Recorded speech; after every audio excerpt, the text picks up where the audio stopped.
Welcome back. Lobo Project, episode 61. I am Mike Robertson, joined as always by Mike Taylor. Mike, do you have 1980 Olympic gymnastics fever? I do. I was looking to see if perhaps Nancy McKeon was on the team because the moves she was performing in the place where Mark almost died a few weeks ago, it really I was like, wow, why go to Facts of Life if you've got obviously these balance beam skills? It's just so funny. There's been a lot of sports this season, and they're all ABC affiliated so far. You know, a lot of football, obviously now the Olympics, which ABC had forever. And it's just funny to think that 6 months from now, they don't go to the Olympics. Like, it's just like it's wild to think about America just boycotting the Olympics and all the stuff that goes with it. And people like poor Penny Barrett working forever and then just not even getting a chance to go because of Jimmy Carter. So, you know, when you said that Olympics, the first thing I thought of was Steuben getting punched like boxing style. Remember when he did the 360? Oh, in the pool fight? Yeah. Imagine that in the ring in the Olympics. Yeah. Just a man in knee socks ready to duel in the pugilistic arts. Come on. Well, luckily there was no long-term CTE for Steuben that maybe impacted his ability to read a calendar. We are here tonight to talk about the 10th episode of season 3 of The Love Boat, number 12, if you're following along on IMDb.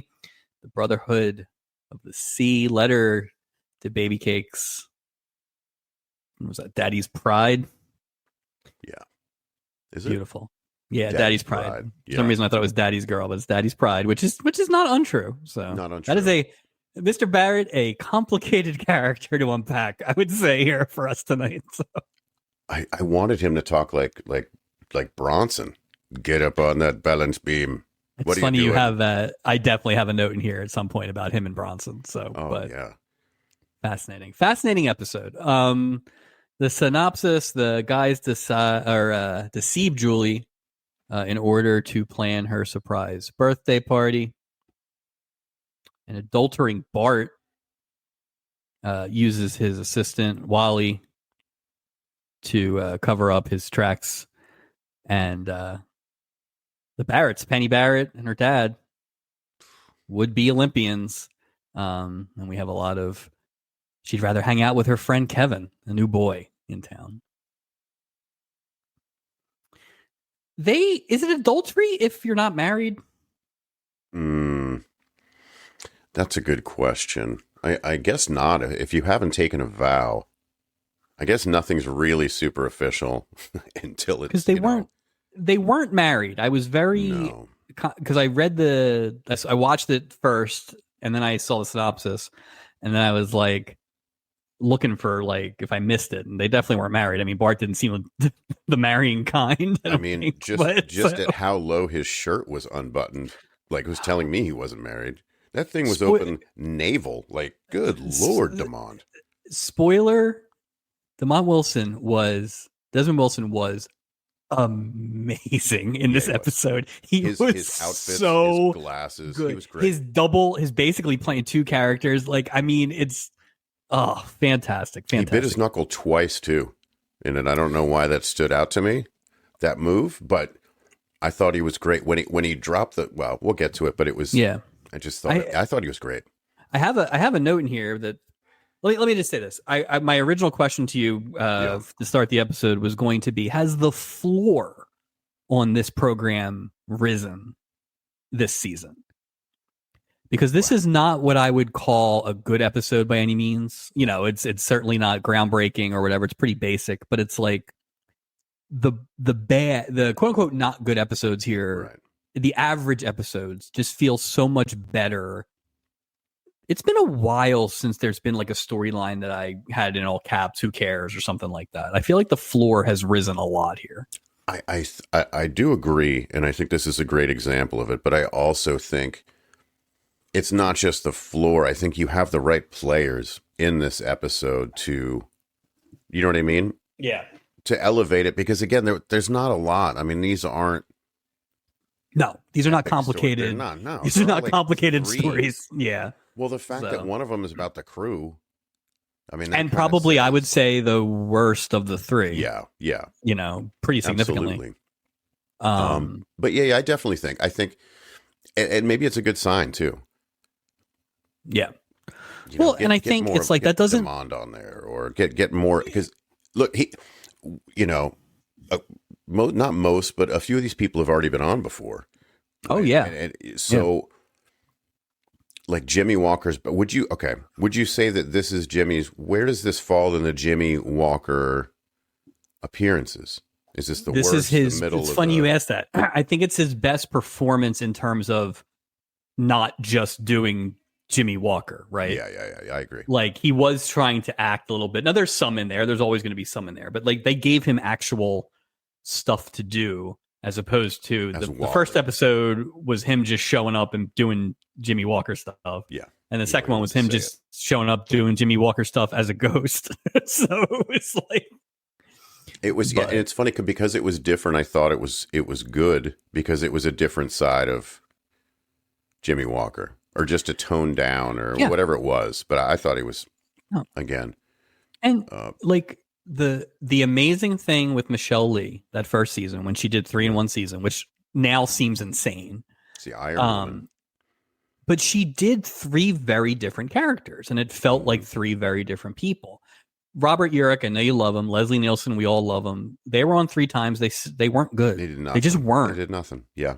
What about Christopher George? Christopher George applied to the. He got better, and he got better every time. Yeah. Because the first episode they just didn't give him much to do. No, you know, the high school stupid thing, but granted, that was his best. Yeah, and then so I think that's 5 3-timers. Obviously we're gonna have a lot more, but very very interesting to see the arc of all of them. This thing aired the Saturday before Thanksgiving, so November 17th, 1979. I believe next week's episode is the Saturday after Thanksgiving, so we may have missed our Thanksgiving window, but I guess it's still possible we'll get a holiday. You never know. We did have a sneak. We had a sneaky October, or Halloween. So one of the storylines in the next episode is called Jive Turkey. So maybe Stephanie's back. It's not. I just thought Stephanie was going to come back. So. The new and expanded Thanksgiving gift shop episode. Here we go. It's Black Friday. It is Black Friday. What else was on? We will start with NBC because I know you want to hear about CBS. Oh, I do. Chips will not be seen tonight so that we can bring you a 2-hour movie starting at 7 p.m. of Treasure Island. Treasure Island? Yeah. I was hoping for a BJ and the Bear 2-hour epic. No? I feel like if you think about the fact that this is close to Thanksgiving, I do feel like growing up, the holiday weekends like that were always like movies, like real like Disney movies, like that'd be the one time they roll them out or something like that. So maybe that's what that is. Wasn't Wizard of Oz around Easter? I remember it was a certain time of year. You think of the 10 Commandments? Maybe. I mean, same thing. I get them mixed up all the time. Shoes, tablets, whatever. At 9 p.m., the aforementioned BJ and the Bear. This episode is called Mary Ellen. A circus performer hires BJ to haul his elephant. 2-ton elephant.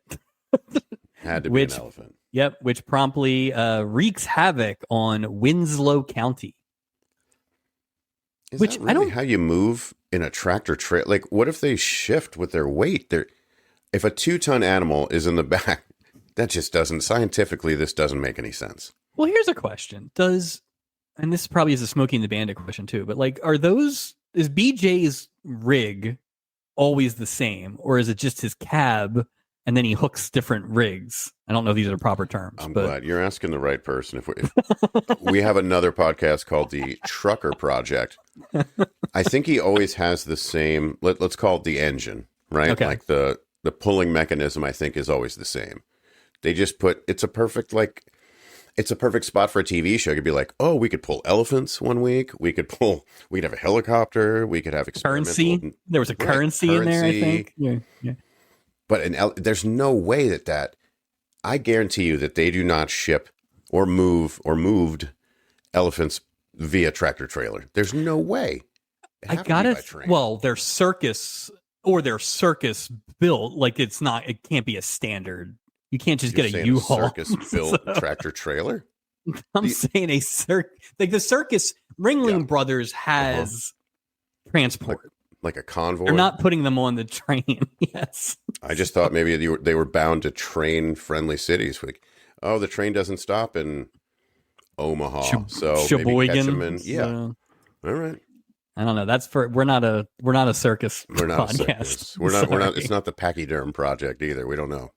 But like, if the bear is ever going to be involved in one, he like fights the elephant or accidentally unhitches the thing or something. Or they become friends. Right. He's riding the elephant. Got a thorn, and then the bear takes it out. Yeah. So it's okay to talk about an elephant on the show, but you cannot again bring up the bear.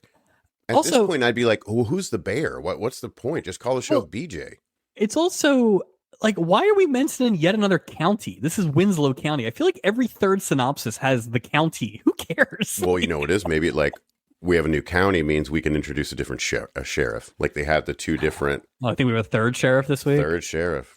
I think we're going to have to dig up a BJ and the Bear for a bonus episode, just because I have questions that need to be answered. I just want to see any interaction with the bear to see if it's even acknowledged. Like, is he just in the background and nobody talks? Like, is BJ? Is it one of those, like, I see dead people? BJ's dead and the bear's dead, and BJ can see the bear and the bear can see BJ, but BJ doesn't know that he's dead. Kind of thing? Is the bear maybe just the truck dispatcher?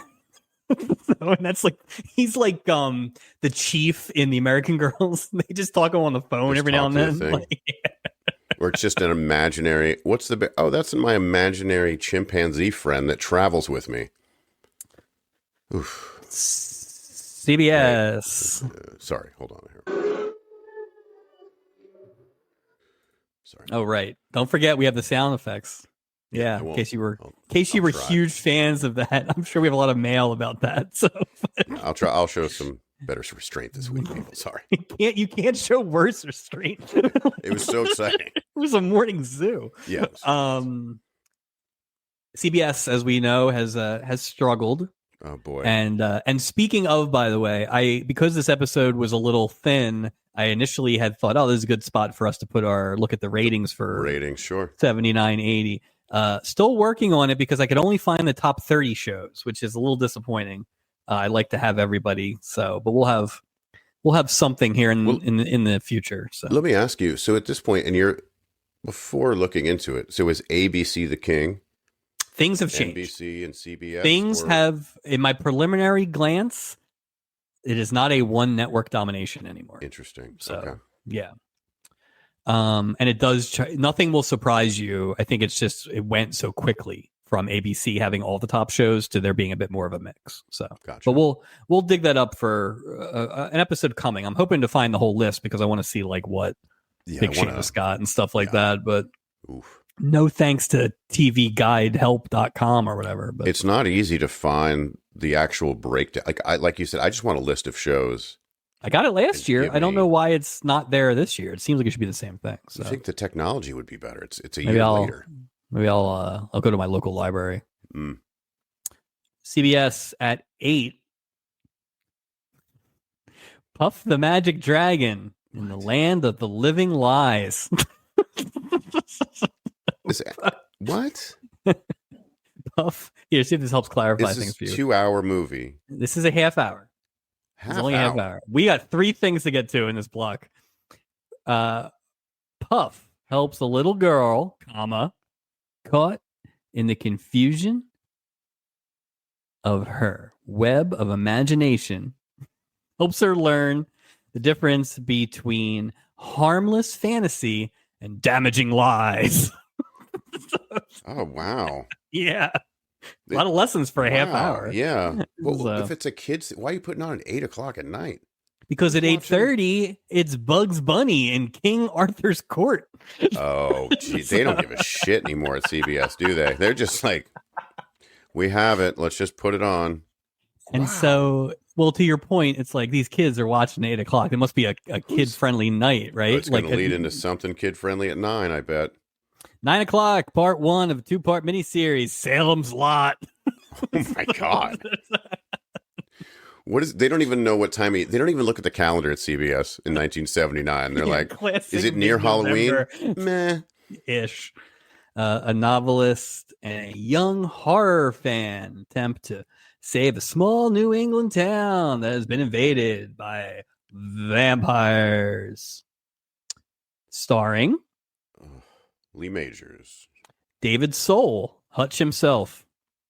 Wow. Okay. James Mason and a young Mrs. Holly McLean, Bonnie Bedelia. Ooh. Wow. Spoiler, you can finish that one off next week because it's on next Saturday is the second part. So, so I was disappointed to find that out, but yeah. Wait, it's 9 to 11? Yeah. And then there's another 2-hour There's another block? one. Well, I don't know if it's 2 hours, but the second episode is next Saturday. So how long is the movie? I wonder what the runtime on that sucker is. That's crazy. This one's 3.5 hour movie. I imagine it's 4 hours. Oh God, I've never. Well, commercials and stuff though. I'm saying like that you give up. Well, 40 on both. Right. But this is before The Shining, right? So this very well may be Stephen King's first adaptation. So you know, he hadn't gotten the formula down yet, maybe. So. Well, plus, and if it was released in the movie theater, I would assume like it's crazy. But I don't know that it was. I think this is a TV project.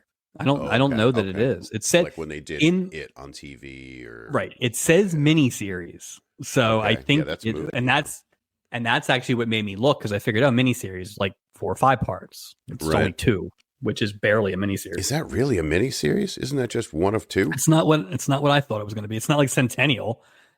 We had 12. We were going to Denver every other week. I'm still waiting for the next part. Like I know it's not over.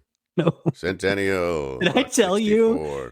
I had something somewhere. I came across Centennial, Colorado in the wild, like as a reference. Like I was laughing so hard.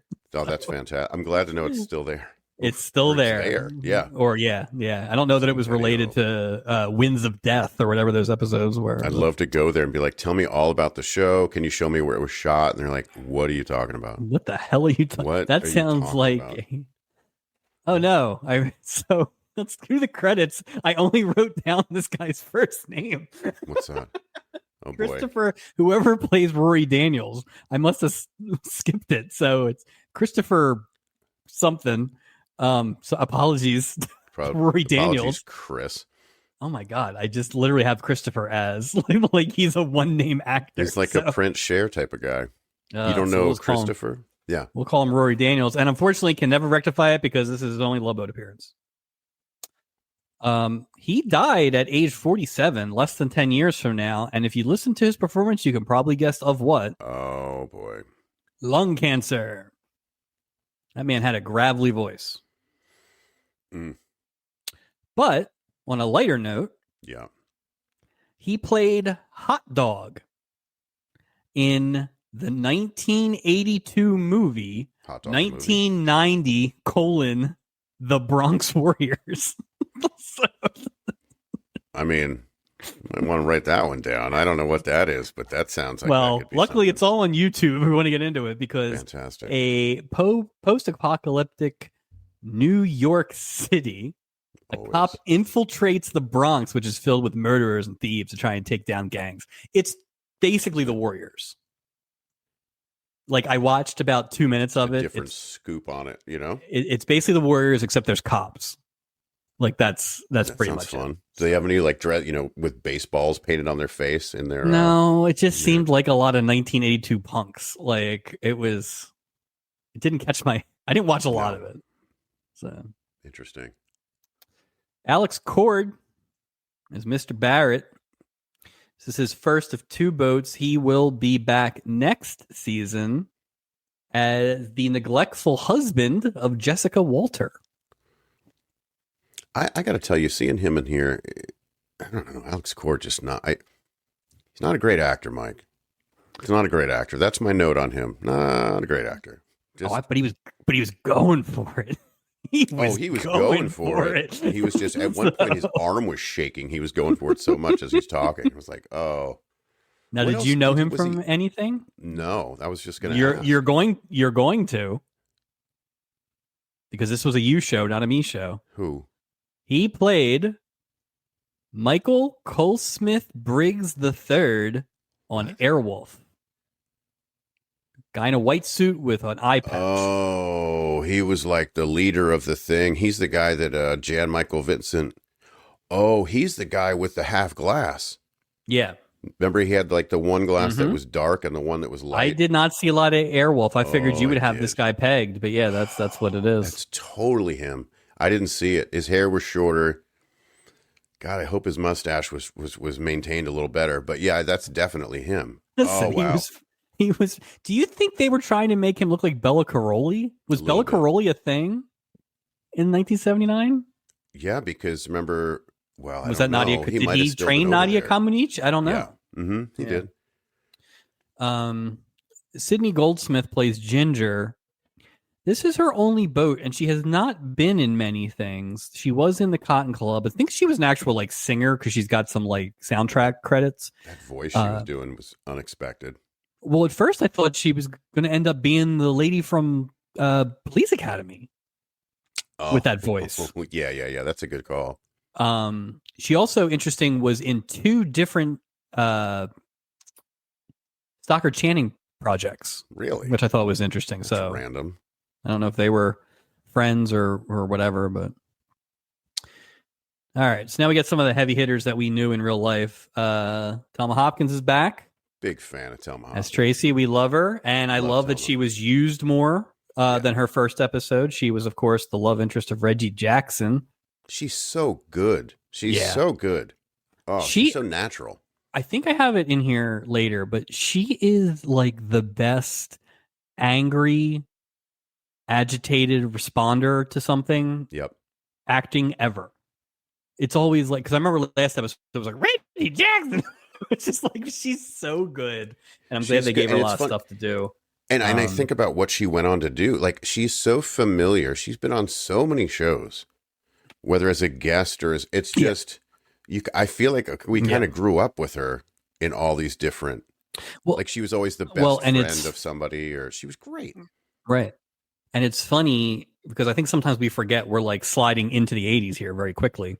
Yeah. So these people, the TV people especially, are going to become a little more relevant for us, you know, just especially me being a little bit younger. But it's like, you know, Bosom Buddies is probably very close to being on the air. So. That's true. That's true.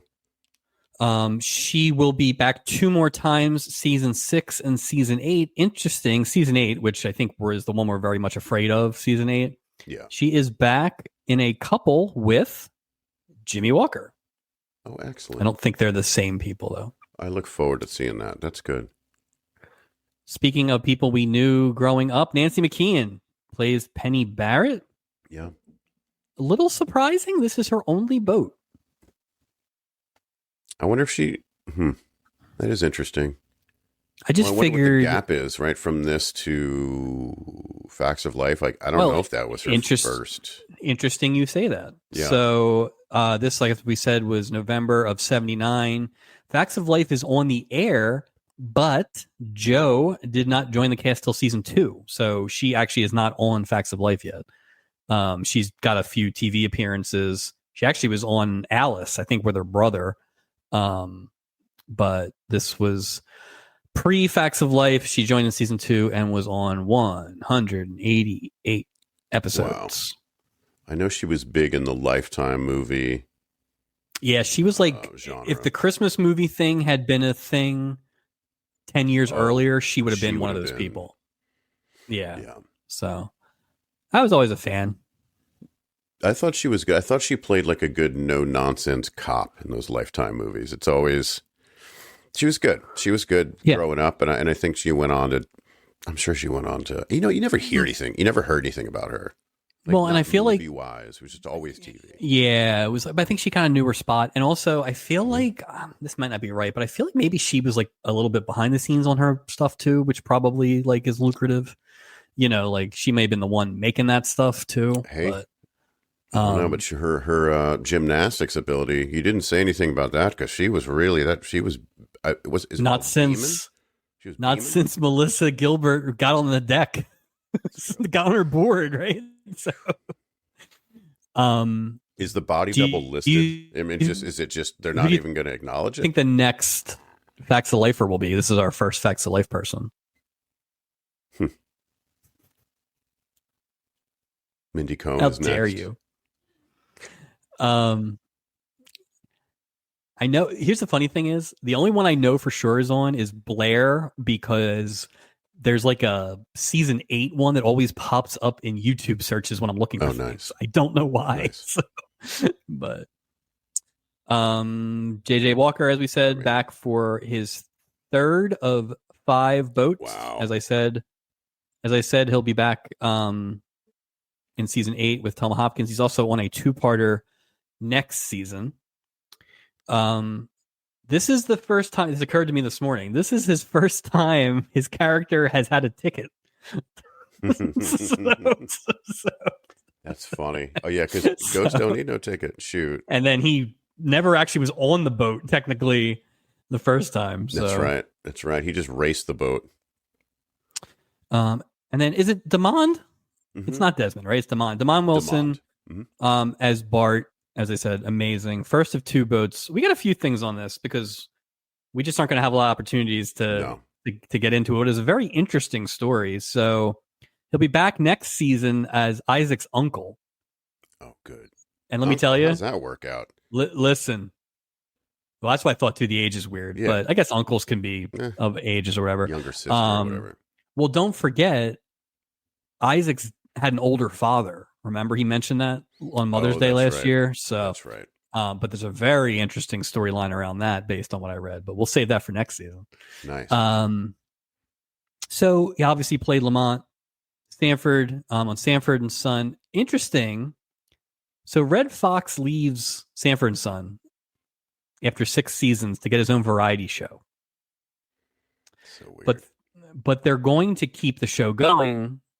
And Demond Wilson's going to stay and be the lead. But then the negotiations break down and he leaves. You just had this big fat white dude that was running the junkyard. I remember that. Right. Yeah. So then it's Sanford Arms. And Sanford Arms gets canceled pretty quickly, but not as quickly as Red Fox's variety show. So by the end of that season, they're all out of work. So. Oh, man. Which sucks. What a weird ending to that. Yeah. They must have threw some crazy money at Red Fox for him to leave that. Or the network was being cheap by not giving him more money for Sanford and Son. Well, there's that. And you figure variety show probably lends itself more to his skill set in a way, right? Yeah. So. MC sort of thing. I mean, we've talked about it when we first started, especially. Like, this segment was always littered with variety shows. We haven't really had a variety show in a while. They might be dying, but well, the last one we sort of talked about was that one by the Fifth Dimension. Remember, it was that Marilyn McCoo and that other gentleman had the and we had the Osmonds. Yep. Yeah. So, but I mean, that first season we had the Bradys. We talked about them, right? There was that weird one with like Mel Tillis or something. Yeah. Like it was like the pre hee haw, whatever it was. Yeah. Interesting. I did not know this. He was also in the new Odd Couple for one season. 18 episodes. Who do you think? So he played Oscar. Who do you think played Felix?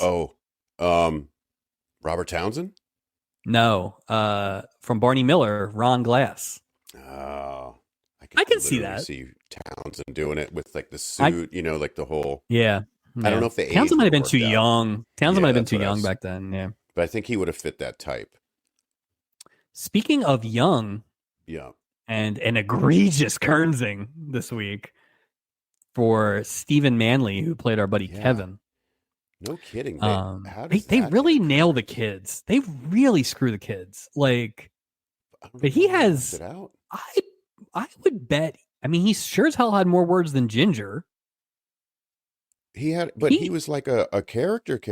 Like he was. I don't understand why they left him out. Yeah, and it wasn't like it was a big cast. No, and he was a main player in that storyline. There were 3 people involved in that one story, and they just I don't And get I'm it. looking too. He wasn't on a lot of stuff, dude. Like, No, this was his only boat. The only thing that he was in that I even have knowledge of was he played the 17-year-old Spock in Star Trek 3 Search for Spock, oh wow, which maybe was like a bravo! minute. I don't know how you. Yeah, Good I don't lord. even know. I was looking through his IMDb, and there's a lot of titles of stuff that he's been in the last 20 years that sound like things, but they're not.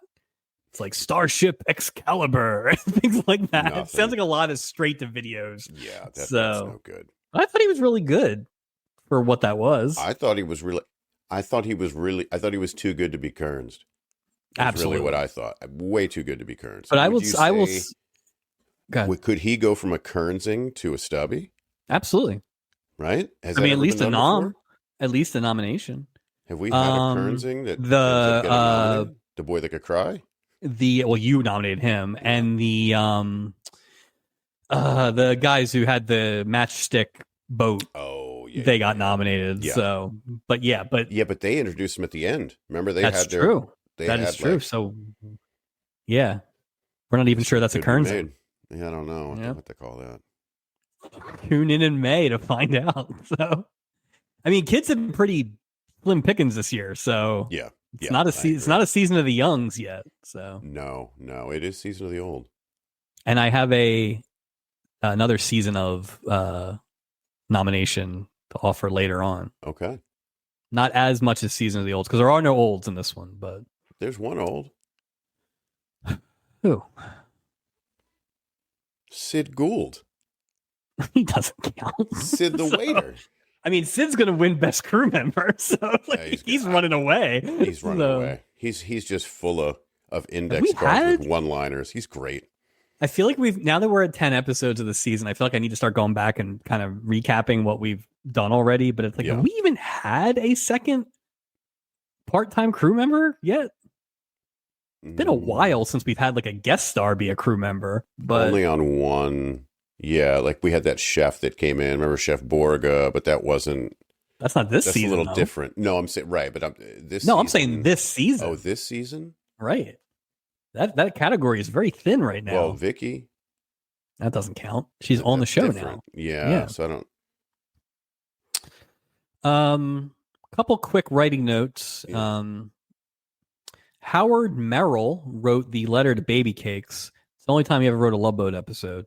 And I think I wasn't surprised that was like a different writer just because it had a different vibe to it or whatever. Yeah. Yeah.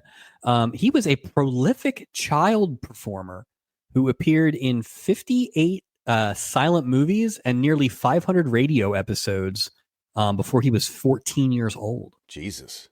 About that. But that was written, that storyline was written by a 63-year-old. So it did. I could like that storyline would fit into like any kind of sitcom. You know what I mean? It didn't have any kind of sitcom. Yeah, could have been like an old radio comedy. Like it had. It was. Yeah. Oh, yeah, absolutely. This could have been a spoken word. Yep. Like a skit or something. Yeah. I thought it was good. And then Brotherhood of the Sea, which again, not great. But that was just so. All right. Well, before you kill him, let me get it in. Right. Written by Jay Grossman, born in Northeast Philadelphia, attended Northeast Philly, then went to Temple, graduating in communications. So this guy had a lot of my life path before moving on to Hollywood. Wonder if he went to that diner. What's the diner? That good diner up there that you sent us to and said this is the diner you go to. Oh, the dining car. The dining car, yeah. Legit. This is the second of 4 Love Boats that he has written. He'll be back again in season 4 and season 8. Mike, he wrote one of the 3 storylines in the first episode we ever watched. One of the really? You can thank Jay Grossman for bringing us Kitten Magazine because he wrote the centerfold. Oh. This was not as good as the centerfold. Bravo. That was a great one. Oh, that was a great episode. Well written, too. I remember us saying back then, like, it was just, it worked. Like, oh, my God, yeah. It was made sense. Yeah, it was good. So yeah, it's just we don't hit the writers too often, but I had a feeling that at least one of those episodes was written by someone who was not a usual. So anything before we get on the boat? No, no. I just wanted to add about the Mr. Sid Gould, but I think we covered it. No, we got Sid. Don't worry, we got him. We got Sid. Don't worry about So Sid has taken Anderson walked so Sid Gould could run. So Anderson fell. Whoever fell down the stairs. oh, Vince fell so Anderson could walk. So Anderson could walk. So Sid could serve banana splits. Yep. All right, we begin this show with parenting. Gotta love it. Stubing is asking Vicky if she's finished her homework, wrapped Julie's birthday gift, and sent those memos to the chef. What are those? What are those? You think? So, like more ketchup. You know what I mean? Like I don't know what else it could. Yeah, I don't. Don't forget the donuts. Don't forget the 3 p.m. donut. Captain Merrill, you shouldn't eat. You know, it's going to be one of those. I guarantee you, there's an episode coming up where she tries to get him to eat healthier. I can feel it just now. Like, oh, Captain Merrill, like intercepting his treats. Oh, good point. He opens up the tray and it's like broccoli or something like that. Yeah. Oh, it's coming. We had said this because last week being the 2-parter kind of took that out of a normalcy, right? We knew they were going to have to start addressing some of this stuff. It was very vague, but she obviously does have homework. I don't really know. I guess if we're going with this, they sail Friday to Monday. I guess in theory they could make it work, but I need a little bit more detail on her schooling. So yeah, I don't know how that works. Vicky did all the things that Stubing asked, so she's already the best employee on the boat, but she also accidentally tells Merrill that she has a pet frog. On my ship? Where would she get a pet frog? Acapulco. Oh, is that like a big souvenir thing? Like come to Acapulco, leave with a live frog? Is that how that works? Where's Senior Frogs? Isn't that on the trip? Oh, good call. Maybe that's where it came from. There you go. Maybe Vicky started that place. She is the owner and CEO of Senior Frogs. I don't know. Are there frogs in the gift shop? I mean, possibly. Live frog. I mean, I guess. Just saying, we haven't had. Maybe there was just one. It's going to be awkward when we have Frog Leg Night, though. We have who's the bad guy in the Muppet movie? Oh, TL Hopper. Oh, yeah, TL Hopper is going to be on. Oh, that's funny. Or he just eats one of the legs, so that he's just got like a crutch, like a Revolutionary War veteran. As Stubing leaves, we see a man in a beautiful white suit enter the frame. No, this is the only crew member that appears at all with that storyline. So that almost felt like they were like, let me just make sure we get this in. Clearly, those guys had other things to do. So yeah, well, the other storyline is so complex. We don't want to cross paths. That real Game of Thrones. Jeez. Jimmy Walker then shows up, and we kind of figure out that he is working for the man in the white suit, a man named Bart, and he's pretty pissed. Bart is about having to wait 6 minutes for Wally to arrive. This is where we find out that Wally was helping Tracy get her things together, and actually she left her camera in the car, so Wally gets sent out to go get it because Bart's got his eyes on the prizes already. So they're very quick to let us know what we're dealing with here. This guy, speaking of frogs, this guy's got one eye this way, and then just this wandering eye going this way, just always searching. He sends Wally out to get the girl that he brought with him. He's already halfway up the steps. Then Tracy shows up. He runs down the steps, and this is where I was like, "Oh, we're in for an acting clinic." Yeah, because he's laying it on. He goes from yelling at Wally like he's on the street basically, and then it's like, oh, hello Tracy, I was just about to ask the captain to hold the ship for you. So fantastic. But yeah, basically he tells Wally to be sure to grab him in case there's any last minute deals or changes to business deals, but he means business, not business. No, he means business. That's what he means. Like he's got his own thing going. So I hope you're ready for a lot of information about the Fratelli deal. But I That is I thought code. that deal was already closed, Mike. No, baby. Well, let me ask you, what line of work is Bart in? That's so funny. I had the same question. So shady business, right? With that shirt, button that low? Yeah, what line of business does that? It's not But he's banking. clearly successful. He's got somebody working for him. Or he's slinging BS. I don't know what he does. I think he's slinging BS, but I think he's successful. So what is a shady business in the late 70s? Waste disposal. There you go. I don't know. I think he's doing something illegal. That's what I think. Because he's too smooth. Like, you don't meet a plumber that smooth. No, girl, I was just going to tell the captain to hold the ship, girl. Don't even. Plumbers wouldn't have a personal assistant either. So that's true. That's true. Or a man. Who's a better manservant? Colonel Clink or Jimmy Walker? I mean, Wally did everything he was told.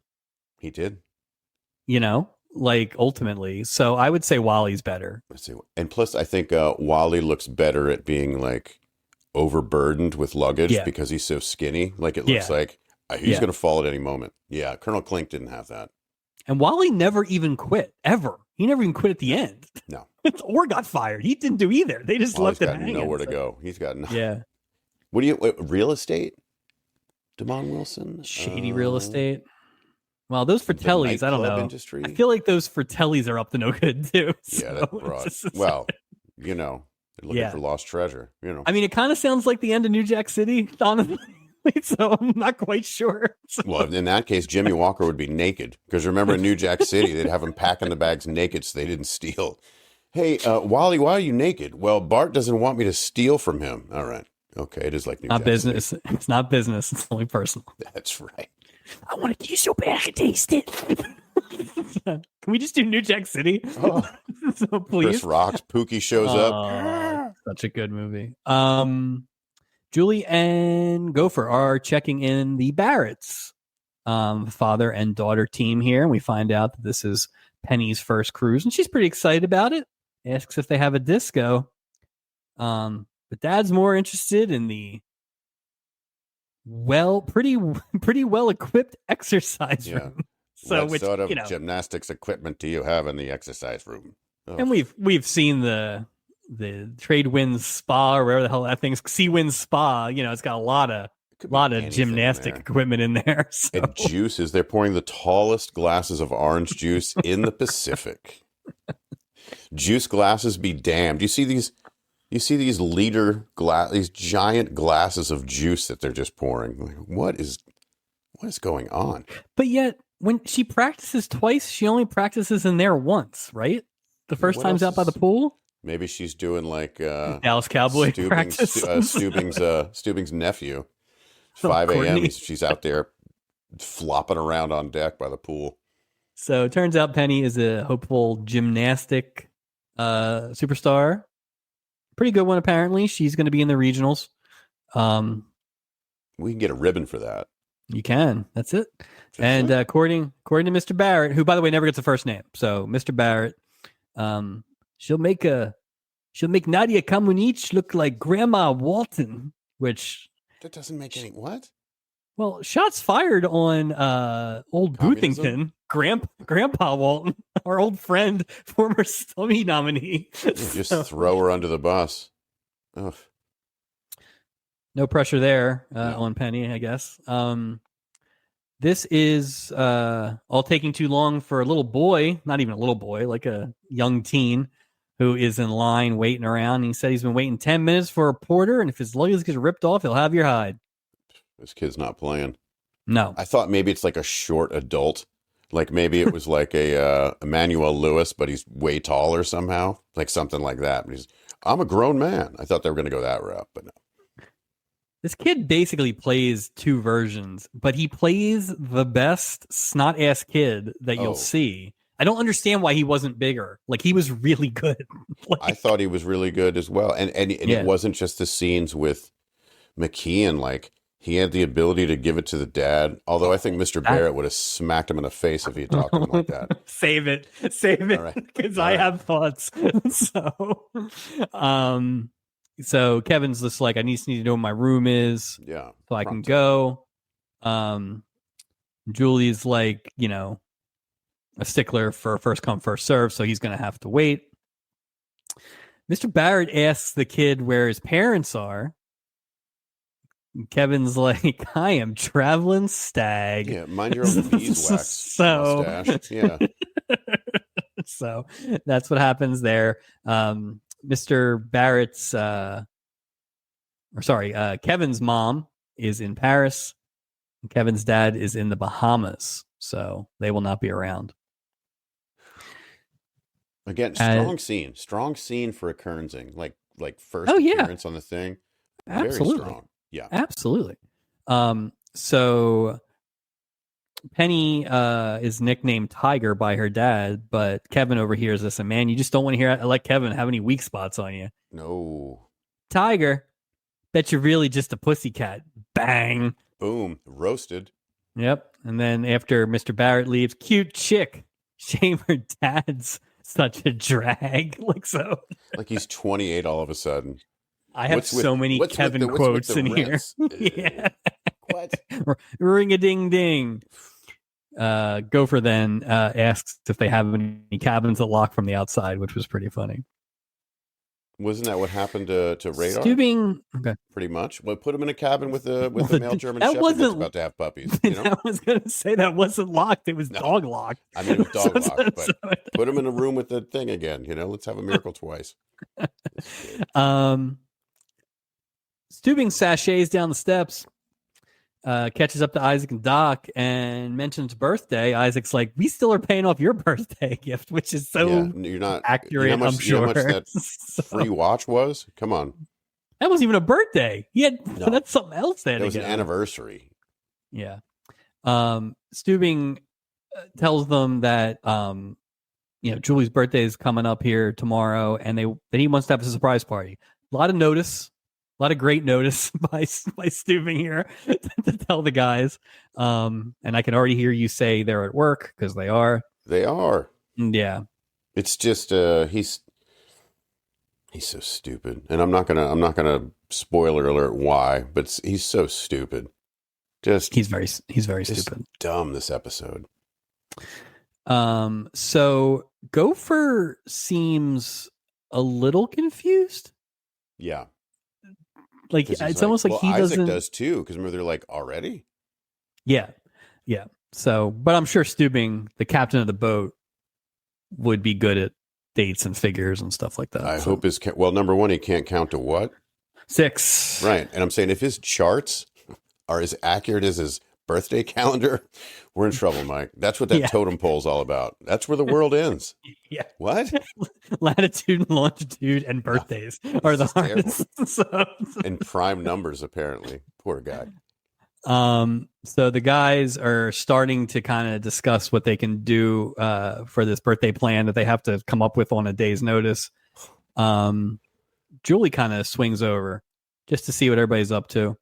And this is where the plot basically jumps in.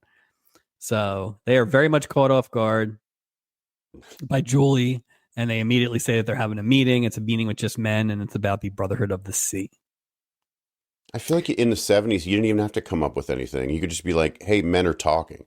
Like, why did they have to come up with an association? Like, I feel like with the chauvinist world that it was in 79, they could have been like, hey, beat it. We're talking about politics, sports, and or religion. Men talk. Like, but Mike, the Brotherhood of the Sea is a fraternal society that talks about things like power tools, and they sweat a lot. Oh, yeah. Yeah. Why would you want to? Yeah, you don't. Yeah, exactly. So as all this subterfuge takes place, in comes a gravelly voiced gentleman named Rory Daniels. You may know him better as the travel agent's travel agent. That's an odd moniker. Wouldn't they just book their own that was travel? Always a thing. Well, I guess he booked his own travel here. Yeah. I'm a travel agent, but contractually I cannot book my own travel, so I have to go to Rory Daniel. What? Is it like you can't operate on yourself? Well, that's what I was thinking. If you're sick, if you're a doctor and you're sick, can you prescribe your own medicine? Probably. Like, what Well, doctor no. goes to another doctor? I need to be seen Dr. Art, today. Dr. Archer. Dr. Eyes. Rory has decided to finally take in some of that Mexican moonlight for himself. And Doc assures him that it's meant to be shared. Maybe with a perky blonde, which is Julie, I guess. Yeah, Doc's like, don't forget, it's the love boat. It's not just the Mexican air. It's love. So, what do you think going into this cruise the backstory is with Julie and Rory? Oh, she probably hooked up with him. Okay. She does love those. She does love those travel agents. She loves travel agents. She was in a field. Oh, it was or it was one mistaken hookup that didn't go all the way. I bet you it was more like that. Because if it was anything else, she wouldn't have cared about that stupid boys club. You know how man crazy she gets in this. She was not man crazy over Rory Daniels. No, this felt much more like Rory was the pursuer. Oh yeah, and I don't think Julie likes to be pursued. I think you're right. We haven't seen it a lot, but it's not a. Well, Ralph Malph. Remember the pursuit of Ralph Malph and the kid. The kid. Yeah. So you're right. Yeah, I don't think she likes the. Julie likes to make the call. Yeah. There you go. Well, and it's easy for her because she likes older people, and they're probably easier to chase. He's not going to get far. I got him. Julie tells Rory that they can get together later, but she's got to go check something out because she is kind of already in on this Brotherhood of the Sea, more the sexism part than anything, I guess. And this is where this thing dies a slow death. That wraps up that story right there, essentially. Yeah. So Julie says, what would Gloria Steinem do? Just to make sure everybody understands what we're doing here. Last season, we saw Julie get scared to death by Loretta Swit in a feminism conversation, and now I have to believe that she's not. There's no way. Yeah, she's Norma Ray, like because I feel like I don't think she's comfortable like standing on her own stilts in a sense. Yeah. You know what I mean? Like I feel like she for whatever reason, maybe it's because her parents are divorced now, like she craves. They're not divorced, right? They stuck together. Did they? Well, that's probably what they told her, so she wouldn't jump off the side of the ship. Because she'd still be running in this episode. They're like, yeah, you know what, Norm? He's like, I'm going to put so much effort into this relationship, which we know is a lie because he doesn't have any effort. I thought it was funny that when Julie runs over to check.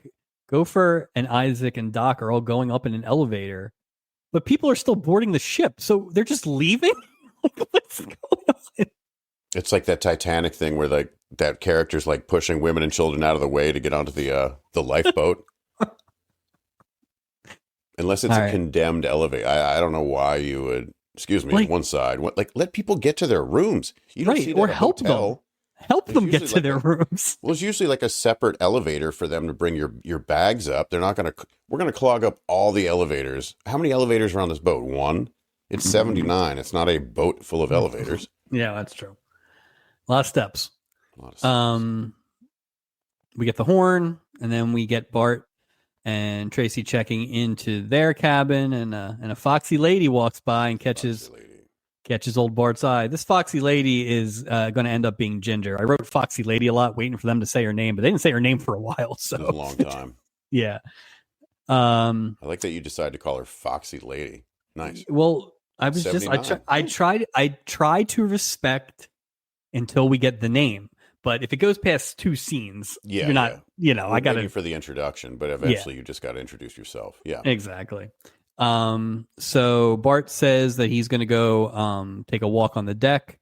Tracy's like, I'll come with you. Bart's like, no, never mind. Yeah, and luckily for him, Wally's knocking on the door with the dinner reservations. And this is where Bart is like, oh, right, the Fratelli deal. So here we go again. Yeah. Yeah. And this is basically all that happens. So Wally...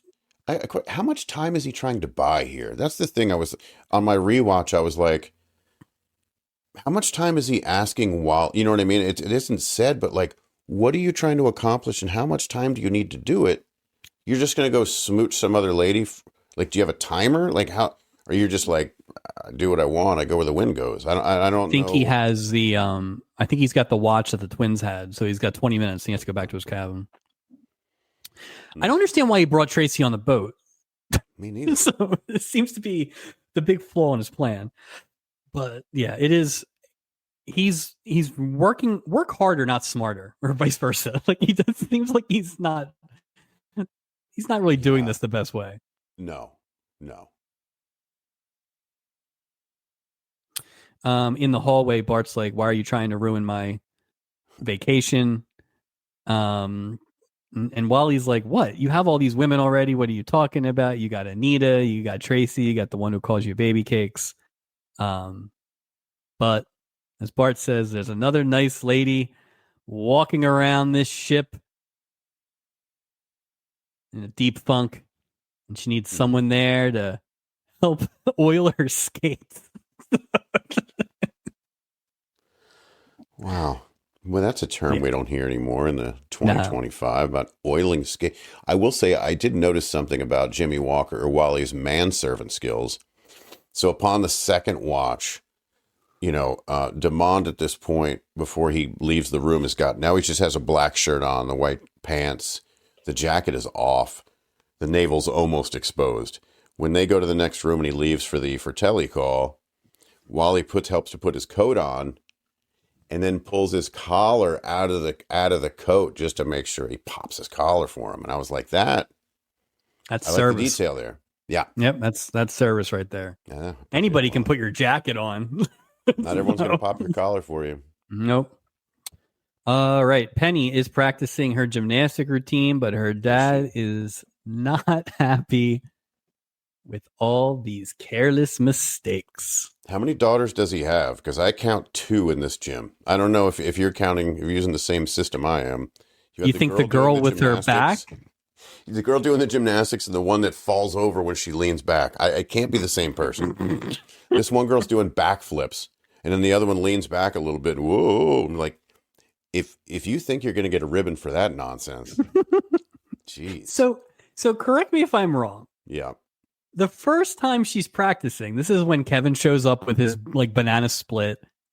Like no. This is the giant thing of orange juice. We haven't gotten to the banana split yet. Oh, okay. So these both took place in the gym. Okay, that's what threw me off. I thought he was having dessert, but that makes more sense. Okay, so he's in the sea air spa or whatever this is. He's at the juice bar or whatever it is. Yeah.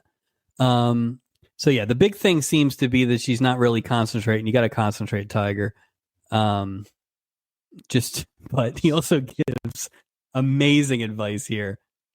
Just remember, anyone can be a loser, but if you act like a winner, think like a winner, then you'll be a winner. Wait. But what he should have said is, if you think like a winner, then you can win a bronze medal just like your dear old dad. Oh, shoot for the third highest. Second loser. So dad's out of here. He's gonna go check on dinner reservations or something like that. Kevin pops over, and this is where he kind of finds out what's the story, right? What do you win? Ribbon.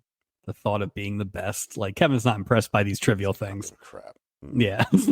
I'm Kevin. I like a tall glass of orange juice and no bullshit. That's what I want. not parents either, because they're my drag. Nope. They're drag. Kevin, but that said, what Kevin does like is he likes Penny. But when he asks her about meeting up after practice, she's like, well, I got to practice, so no dice. And Kevin's like, I ain't got time for this nonsense. All right.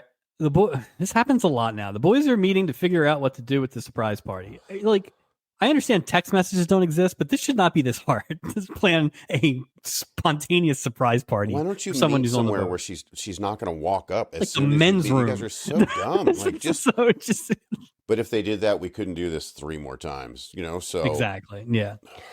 So Julie comes in hot with her strike a bowl for all womankind and all that stuff, and saying that she's going to be part of this. She's not taking no for an answer. Blah blah blah. So the guys quickly realize that this actually plays in perfectly. They'll be able to kind of send her off on nonsense.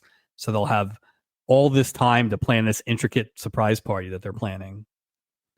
If text messaging existed, this would have been over in 4 minutes. In less than a day. Like, how intricate of a plan can you're serving customers, and you're going to carve out time and decorations to say happy. Wouldn't you do that when you're not at work or not like on the boat? It doesn't make any sense. To be fair, the only way that you would have had to think of it last minute is if you didn't know that it was her birthday and you got the birthdays confused. But what are the odds of that? He just loves a rumor. He heard a rumor. Oh, I love rumors. Gossip. Let's gossip. He's got an old calendar. It's like the old travel age or the old. It's the sock hop. Smudged. It's the sock hop lady's birthday tomorrow. It's all smudged. You can't read it. Someone who has a crush on me's birthday is today. Pick one. Yeah. Long story short, and again, a lot of this episode doesn't have a lot of intricate details that we need to get to. So the guys are like, you can join, of course, but you have to pass all these initiation rituals, which they're going to use to kind of get her out of their hair. Julie says she'll... Not the first time she's heard initiation rituals to join something. Yeah. So Julie says she'll do anything they had to do. Isaac says, I had to grow this mustache. Zing. And then we get a pretty protracted Lawrence Hughes just biting her finger with her eyes wide as we go to commercial. So I don't. Okay, so let's just do it here. So with Vicky on, they obviously are pushing Julie away from the sweet, innocent young person that we liked in the first season, right? No, she's naive and falls they're pushing for anything. Yeah, they're pushing that away, which I'm not super happy about, to be honest. I don't love it, but I get it. Okay, but they're trying now to like have her be a little more brassy and a little more women's lib and a little more edgy and stuff like that. Forced though, man. It's not even. Why not have a third female character that is older, newer, and can just be a little bit more of a sass, like a Flo, right, or something like that. Yeah, instead of a Vicky, and then have Julie kind of float in the middle, because now you have both extremes, and then you have this comedy, like a female gopher kind of thing, kind of, or whatever. But it's just like, or it's like, it's I don't know enough boat positions, but like have somebody who pops up and kind of is like Steubing's foil, right? Like in terms of being a hard ass or something. I don't know, just like, well, let it be Doc's nurse. Have a full-time nurse. Like you can have that in there where you're not going to have the weird sex chemistry with Doc, because she's too sassy for that. And then imagine if you had a sassy role and you get a serious storyline, she falls in love. You know how effective that is, and you change. I agree. I think they should have added a middle character as well. Because here's the thing. The acting, Lawrence Hughes is perfectly fine in this. Yeah. It is fine. It's just not, I think, unfortunately, I think we're now going to get her in the Steubing spot of wild character swings until they really land on something. And I don't think this correlates to all the Jack Chanot stuff that we've been talking about. I agree. I completely This kind of felt a little scattered. So, well, I think it was just like insert character here. Yeah. Kind of thing. I mean, obviously it was made for her, but it has nothing to do with her. The storyline that we know her from up to this point, like joining a club it was just kind of dumb. You know, let's just be honest. The story was just kind of stupid. No. And then it was anyway. And that's the thing too. I feel like the one thing with Julie, you know, the crazy men stuff aside, was she was very smart. Like she always was very smart and sharp and stuff like that. Yeah, and I feel like they've kind of dumbed her down a little bit too. You're making it seem like she doesn't have any common sense. The only thing that really saves this is what happens at the end, because you would think anyone with half a brain would have sniffed out the surprise party at some point. I think even if it was her birthday, I hope she said that. Bunch of dummies. We start Act 2, and Tracy is doing the unpacking. I guess there's no Porter. Where's Bob Crane or Fish this week? Yeah, I don't know what's going on. Well, I don't know if they have that level, because we've only seen Bart's a few people rich. with maybe he's full of it. Hold on, we've only seen a few people have the Porters, but one of them was Robert Hayes. They didn't have any job. Yeah. Wasn't he like walking around with his Kodak? Like, Yeah, he was. He was. Yeah, and I mean, the room looked like a regular room. It wasn't that, the suite with the cardboard bed in the background. Yeah, it was a pretty small room. So yeah. the room wasn't that big. So who knows? No. While she's unpacking, she finds a letter in Bart's coat, and boy, it's a ribbled one. My darling baby cakes, what a weekend. At last, I've been to the mountaintop. Tracy's not pleased, and this is where you get classic Thelma Hopkins, just like baby cakes. Yeah, baby cakes. So she's great. Meanwhile, Bart is making his moves on Ginger. Tracy shows up and starts to give him the business about the business letter. Passionately yours, Choo Choo. She finishes it. So, but Bart's pretty smooth. He's no dummy, right? So he immediately, if you have a nickname named Choo Choo, you've got to be pretty smooth to get away with that. Yeah. So Bart quickly transitions to the point that that's actually Wally's letter. Wally is baby cakes, and he was just looking for some advice on how to let a lady down easy. Wait, Wally's not good at selling on the spot either, huh? No, he's not. Tracy luckily wants to believe what she wants to believe because, Wally will eventually get there, but you need like 15 seconds to catch him up before. Right, you just got to like pass him a note, like let him know. Not a master of improv. Wally is not. Yeah, that was double negative, but yeah. So Tracy accepts this as truth and goes off with Bart. Ginger overheard the whole conversation, and she's intrigued because that letter made it sound like Baby Cakes / Wally is quite the lover. But Ginger's trying to go to the top of the mountain. Shoot. Exactly. I mean, come on. So she does a very labored metaphor about applying for a position and all this kind of stuff, but she's hot to trot based solely on that letter. Yeah, it's sex talk. It's sex talk written by a 63-year-old man. Damon Wilson talks sex. Yeah, it's just all right, it's dinner time. It's a pretty crappy captain's table. It's all crew. It's all crew. What the hell is that? It's all crew. Damon's not even at the captain's table. Like, they normally would show him. Why not have them with the two ladies? Like, nope, not this time. Well, because there's no interaction between Damon Wilson and anybody from the crew. Right. But you couldn't get Rory out there at least. Like, he's there. Like, so. Or Kevin couldn't have been at the table? Why don't you dine with me since your parents aren't? Something that you could have done a lot with this table. I almost feel like if you can't do it, if you can't mix two of your storylines, even if it's just one person from each, you shouldn't have a captain's table.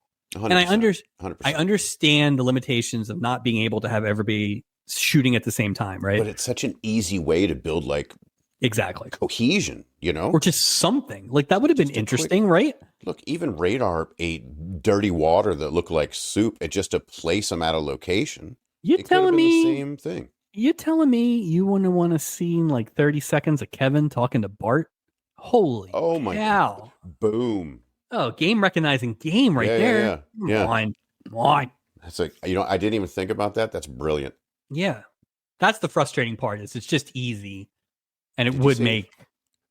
Did you say game recognizes game? Yeah.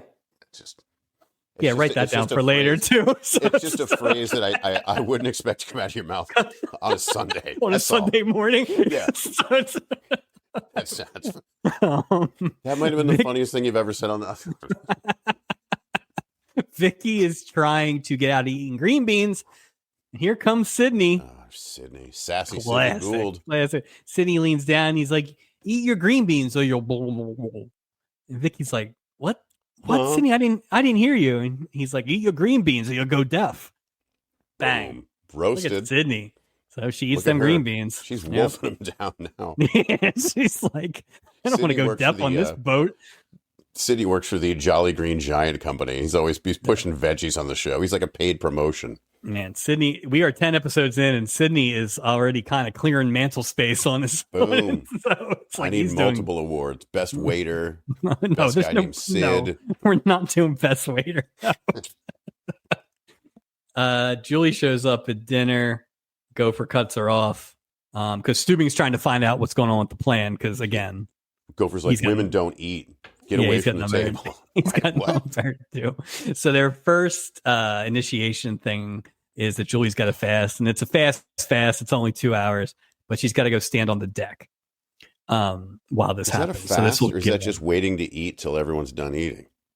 Like Gandhi wasn't like, I mean, fast is until 100 people have finished their main course. It's not just that, like hunger strikes over.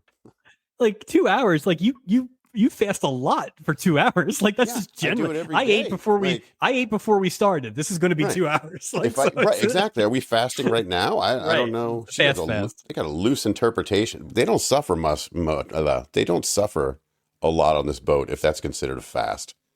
Avoid snacks for 120 minutes. Kevin is complaining about the service. He wanted green cherries along with his red, which lets Sydney get in a Gucci joke. There you go to Gucci's. And Sydney's out. That's it. Wow. I wonder if he was like, I got a perfect joke for the kid. Like, what? Yeah, I'm going to punch this one up. Yeah, I don't. All right, Sid. See you next week. Maybe. He gets 4 all season, so I don't know how well they spread him out, but he gets 4. So wait, is this 3? Is this 3? This was 2. He was 2. Okay, he was on the he was on with Payback. I think that was his first one. Good.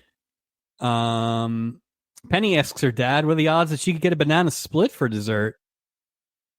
He's like, what are you, nuts? Crazy. You can't have that. He also explains that when he was in training, all he ate was yogurt, wheat germ, and fresh fruit. Prior germ. What the hell's wheat germ anyway? What is that? It's Olympic. It like fine? and I do it because it keeps me regular. And if anything, you want to be regular on the balance. Like, what is going on here? Well, here's the thing. We don't even necessarily know he was a gymnast. We assume he was an Olympic. What if he was like Olympic biathlon or like water polo? Like it's equestrian, something. It could be anything. It could have been one of those display sports like skateboarding. You never know. Before the dessert request, Penny asks if Dad feels kind of bad for Kevin sitting by himself, and this is where we get one of Mr. Barrett's great ones. If he knew how to conduct himself, he'd have plenty of company. Mr. Barrett hates this kid. Screw this kid. Oh God! I mean, in Mr. Barrett's defense, and this is the only thing I'll say in his defense, Kevin came in hot. Like, came in super hot in his first meeting with Mr. Barrett. Mr. Barrett's like, listen here, you punk kid. Like, he's not taking anything from this kid. But that's the thing. It's weird, and like, you wouldn't want to model this behavior in either way, but I don't think anyone responded wrong to the other. No, I agree. He didn't hit him. And I'll save it. I'll save it for when the conversation happens. But I do think there's one that was a little weird, because I do feel like Mr. Barrett's this old school kind of guy. Oh yeah. Like, you don't. I mean, look at the mustache. It goes clear. It goes across his entire face. Come on, old school. I thought somebody was getting backhanded. Oh, we're gonna get to it. There's no way Mr. Barrett doesn't just a solid left. Yeah, that's how you know he wasn't a judo Olympian. Because what's Kevin going to do other than cry? Who's he going to go to? His parents aren't on the boat. Parents? Yeah, exactly. Bart is making moves at dinner. He's kind of ping-ponging between trying to get a date with Ginger, who is not interested. Like, no, well, it's weird. She's not, but then like, she kind of lets it happen. Like, you know what I mean? But she's not currently interested right now. She just keeps saying no. And Bart can't believe this is a possibility that someone wouldn't be interested. Makes him want her more. Maybe that was her whole ploy. Ginger seems to be way more interested in Wally now that she heard about the letter, which doesn't really sit well with Bart. And kind of impresses Tracy a little bit. We start to see, I think she had said earlier, still waters run deep. And that's kind of where we're going here. So. Oh, Rory's back. Rory is like a slightly more competent Artie D'Angelo. He looks like the lost cousin of Robert F. Kennedy. Like he's just his hair's sort of mussy. Like who is this? And he has no oomph to him, which is No. why Julie's not going for him. This guy doesn't have, And he's as a not quite cat old energy. enough to be young or No. quite young enough to be old. He's not No. mean. Like, Like I just think that like Rory Daniels is not an alpha. And I No. think if No, you're he's not not. an alpha and not 15 to 20 years older than Julie, it's not going to happen. Yeah, the only non-alpha I would say Julie ever mixed up with was the first one, that Jim Wright. Yeah. You know, Or Ralph so Malph. I think that's why the Ralph Malph thing didn't happen either. man, that's fair. That's fair. Although You he know? comes back at some point, right? So I guess we don't Same know. character. Same Yeah. character. Yeah. Anyway, Rory's back. He runs down Julie on the deck. He wants to dance the night away or something or other, but she can't because she's standing on guard. And this is where I kind of have a note. Julie turning down a man doesn't quite jive, but I think you're right. The alpha is well, but then It just didn't. it's fit alpha, her. but you know what? It's alpha and also unattainable because then that Like Potsy. that gets like Potsy, right? Exactly. Yeah, I was saying like yeah. I want nothing to do with you, and or I don't notice you is like banging Right. for her. She loves it. So I like the fact that they didn't show much with Dawson really makes the most sense. Like Dawson is exactly, Yeah. so Penny is so impressed by the trappings of the cruise and how it's like one big grand ball, but it's almost bedtime, according to Dad. And we get another story about Mr. Barrett and his training, how he was the only one who stuck to the curfew. And everyone thought that I was crazy. But you know what? I was also the only one who was an Olympian. So this guy's great. Again, without any mention of the sport, it gets weird. Right? Yeah. He doesn't no look like first a name, gymnast. no first name. and no category. Yeah, what sport did you do in the Olympics and want to go? Smoking. Yeah. I want a bronze in smoking.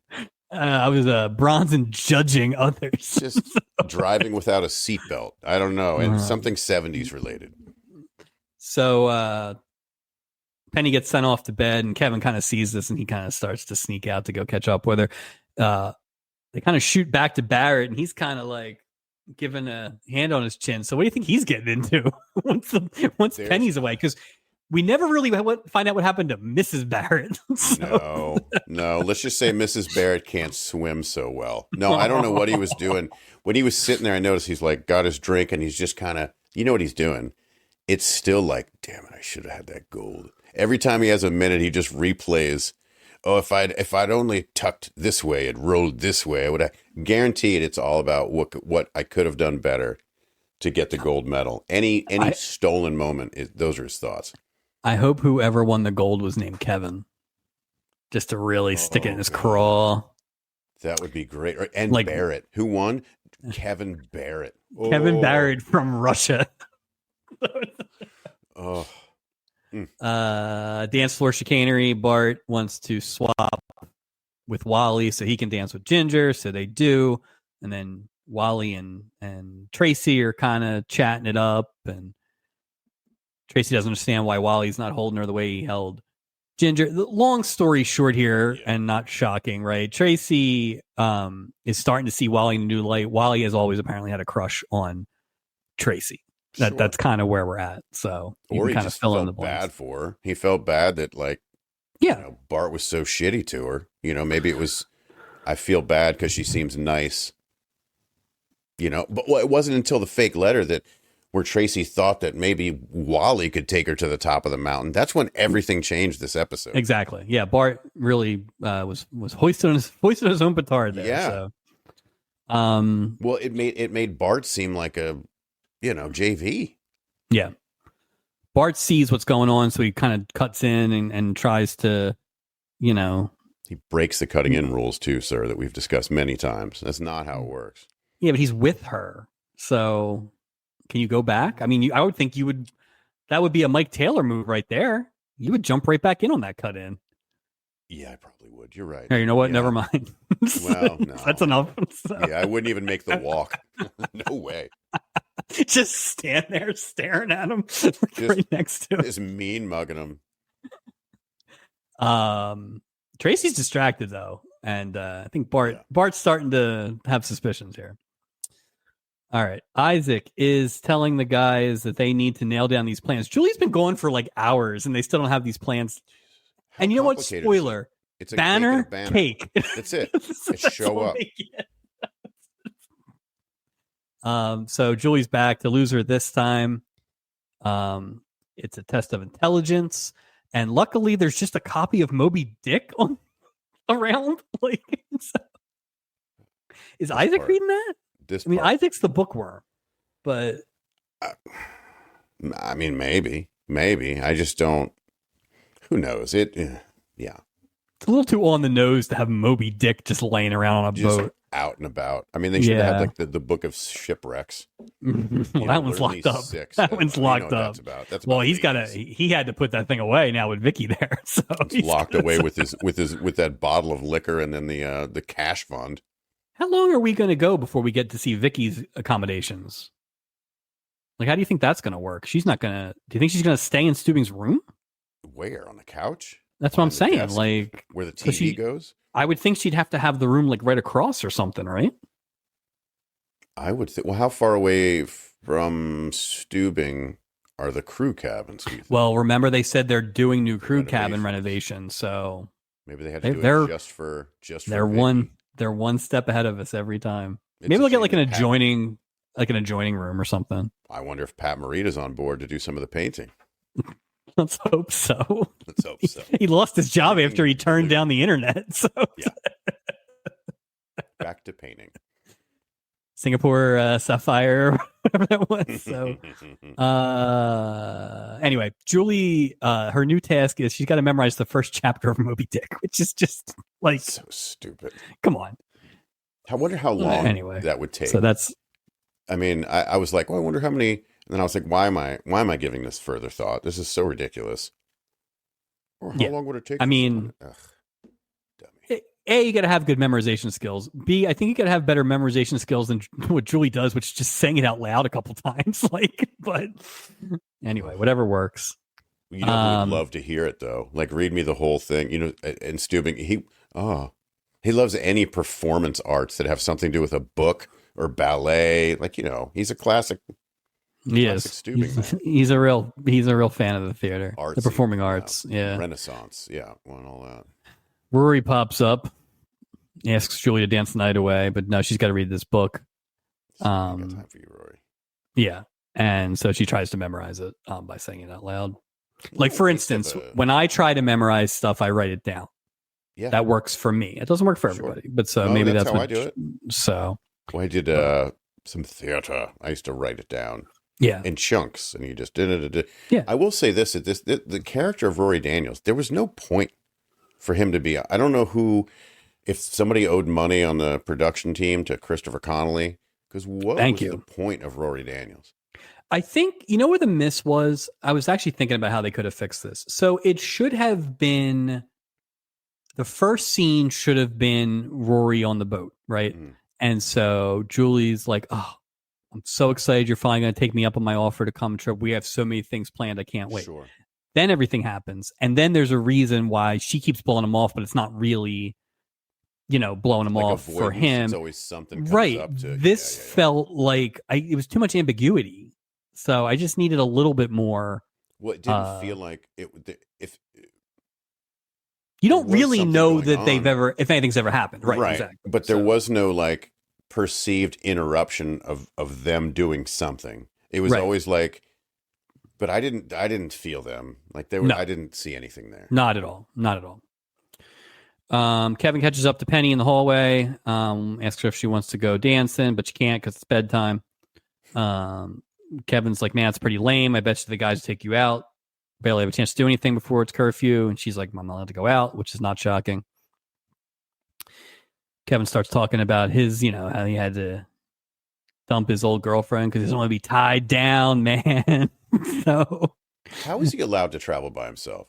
What is he supposed to be, 15, 16? 14 or 15, I thought, maybe. Also, fun fact, Nancy McKeon and Vicky are the same age in real life in this episode, and I thought that was interesting. Well, Well, that's why with Kevin. What time's Kevin's bedtime? Does he just stay up till he like doesn't have a 10? bedtime. I'm Kevin. You can't tell me what time to go to bed. I'm up Well, I late. mean, I thought they did a decent job of explaining this, which is that there are people in the house that do watch him, right? The Quote unquote, staff, yeah, the or staff, whatever. but they don't bother him and he doesn't bother them. Like, I thought they did a decent job of like rich kid, spoiled. They built the runway for him. They did. I don't think this was not a crazy jump. Now, consistency wise, Yeah. Kevin's the youngest person to be unattended that wasn't a runaway. He's the youngest, like, ticketed person, right? Like, sorry. What about that they James didn't Bond Jr.? do anything about. So, like, Theo Dent, they obviously did something about. They let him on there, but they were aware of that. They see this. The runaway had to get, so. It'd be like if they met Pepito, but Pepito wasn't trying to be adopted. You know what I mean? Yes. Yeah. Right. So he's like the floor of you're old enough to be unattended, I guess, basically. I guess there was different rules. I wonder what the real. Now, Steubing was busy this week, so he's got one kid to pay attention to now. He can't possibly pay attention to a second one. Hunting for a frog. Kevin heads off the party while Penny goes to bed. Mm-hmm. Speaking of partying, here we go. We're back in Bart's cabin. He's making moves Dr. Feelgood style, but Tracy's asleep. So, like, very asleep. Lights on, like honk shoe, just basically out cold. Nothing. Yep. He's making all his moves. It's not working. He gets up. He's pretty pissed. And then through the paper thin walls, he can clearly hear Ginger and Wally acting in an episode of Three's Company, where Ginger is talking seductively in a way to Wally, and he's responding with, "I could do this all night. It's been my favorite hobby since I was 15." Puzzles. It's not going great for Bart, and he puts his head out. Well, spoiler, dude. I assume it's sex. That could be. Well, I mean, the other odd thing is here. So Damon Wilson gets up and he's like, well, I can't take her to the top of the mountain. Let me have a little drink. And he picks up that bottle. It's empty, and he just drops it, and you just hear crash. So now there's broken glass on the floor. And I just was like, he's having a bad day. He's having a terrible day. Plus, did he drink that whole? He's never been. Yeah. Did he drink that whole bottle by himself? Or maybe Tracy did. That's why Tracy's asleep. Well, Tracy comes back the next day pretty knocked too, so I think Tracy might have a problem. Who knows? But yeah, I was like, I don't know what you're doing with all that glass all over the floor. Come on. We open Act 3 with these dopes still trying to figure out what to do for the party that is now tonight. While having breakfast, there's some buffet activity behind us, as always. Julie shows up, saying that she needs a break after all that memorization. She just wants to talk, but can't talk because, of course, the third initiation rite is the vow of silence, and they will be watching. And when you know it, less than 30 seconds into the vow of silence, who shows up? Rory, and now she's giving him the silent treatment and pointing to the book and everything. And I think Rory's finally like, I get it.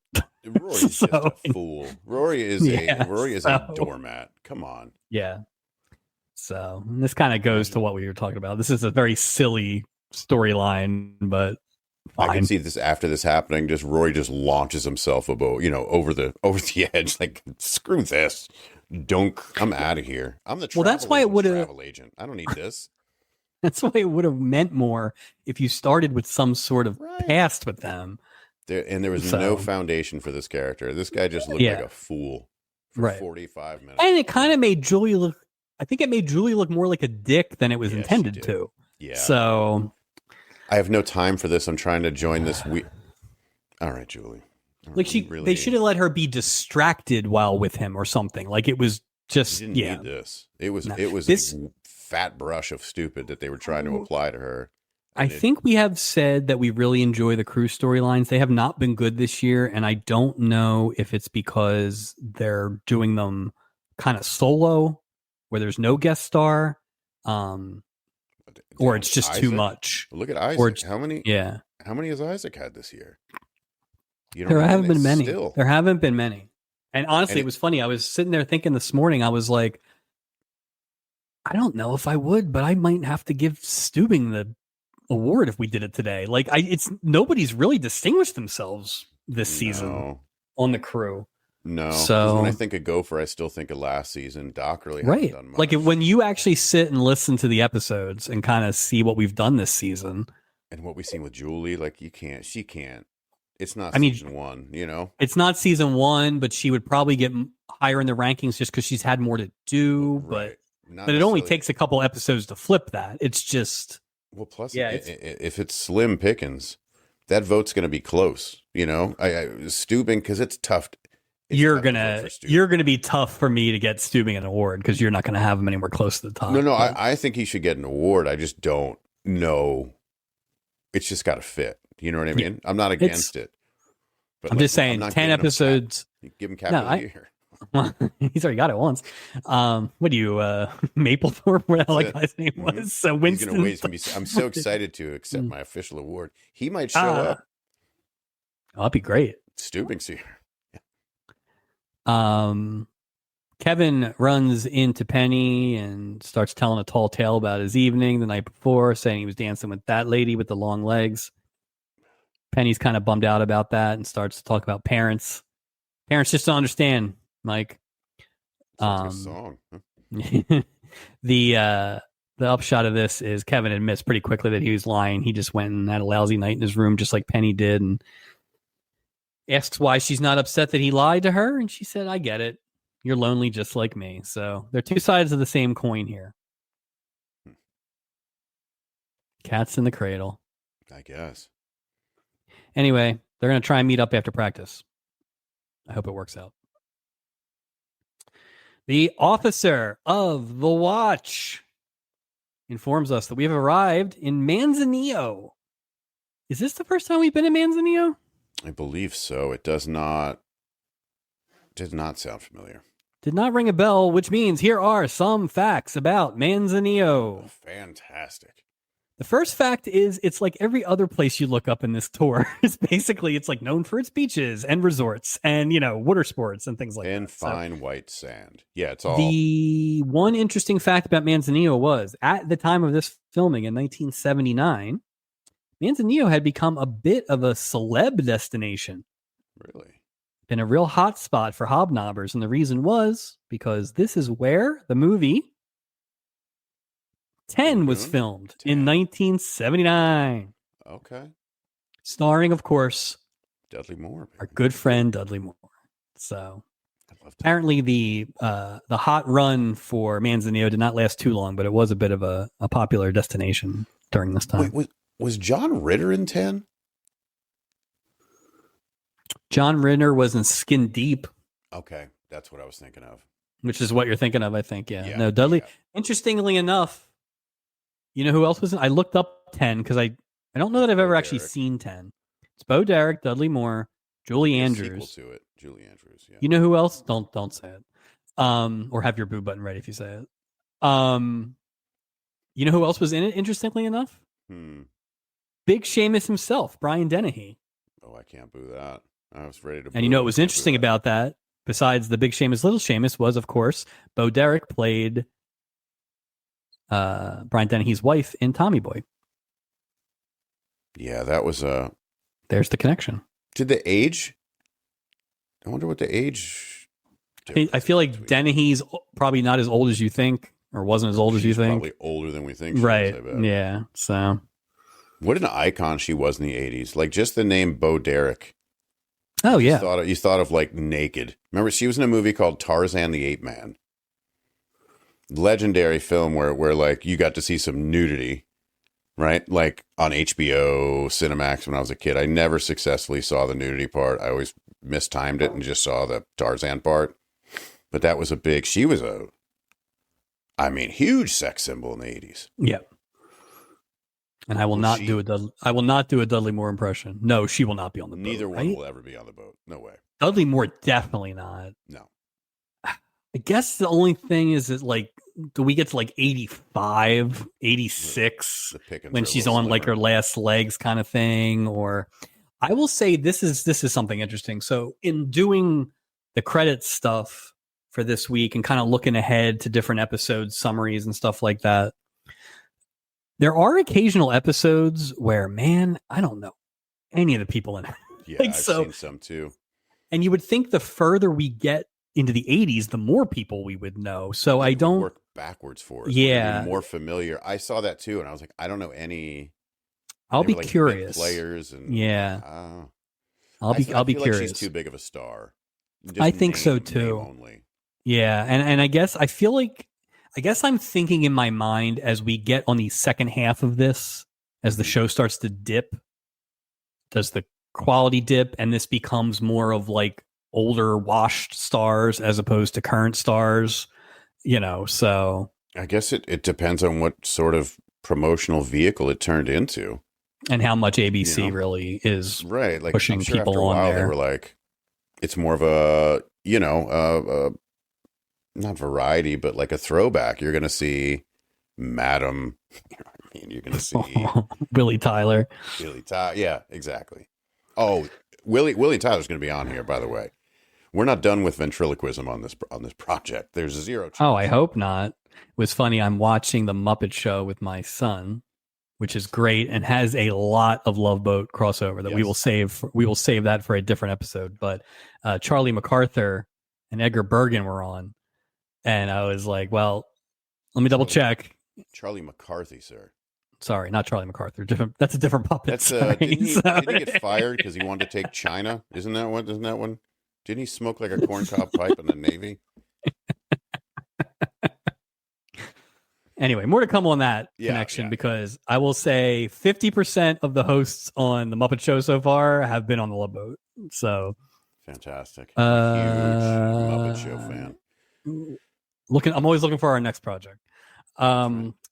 Wally runs into Ginger, and we find out that, to your point, that was not sexual games and escapades last night. That was puzzles, jigsaw puzzles. Spoiler. Sorry. Bart shows up, and he tells Wally that he needs to take Tracy into town so he can be alone on this ship. Because Bart, to your point, I think now he really wants Ginger because she doesn't want him. So that's become the goal today. Wally doesn't seem too upset about this. As we had said, those two have been eyeing each other up.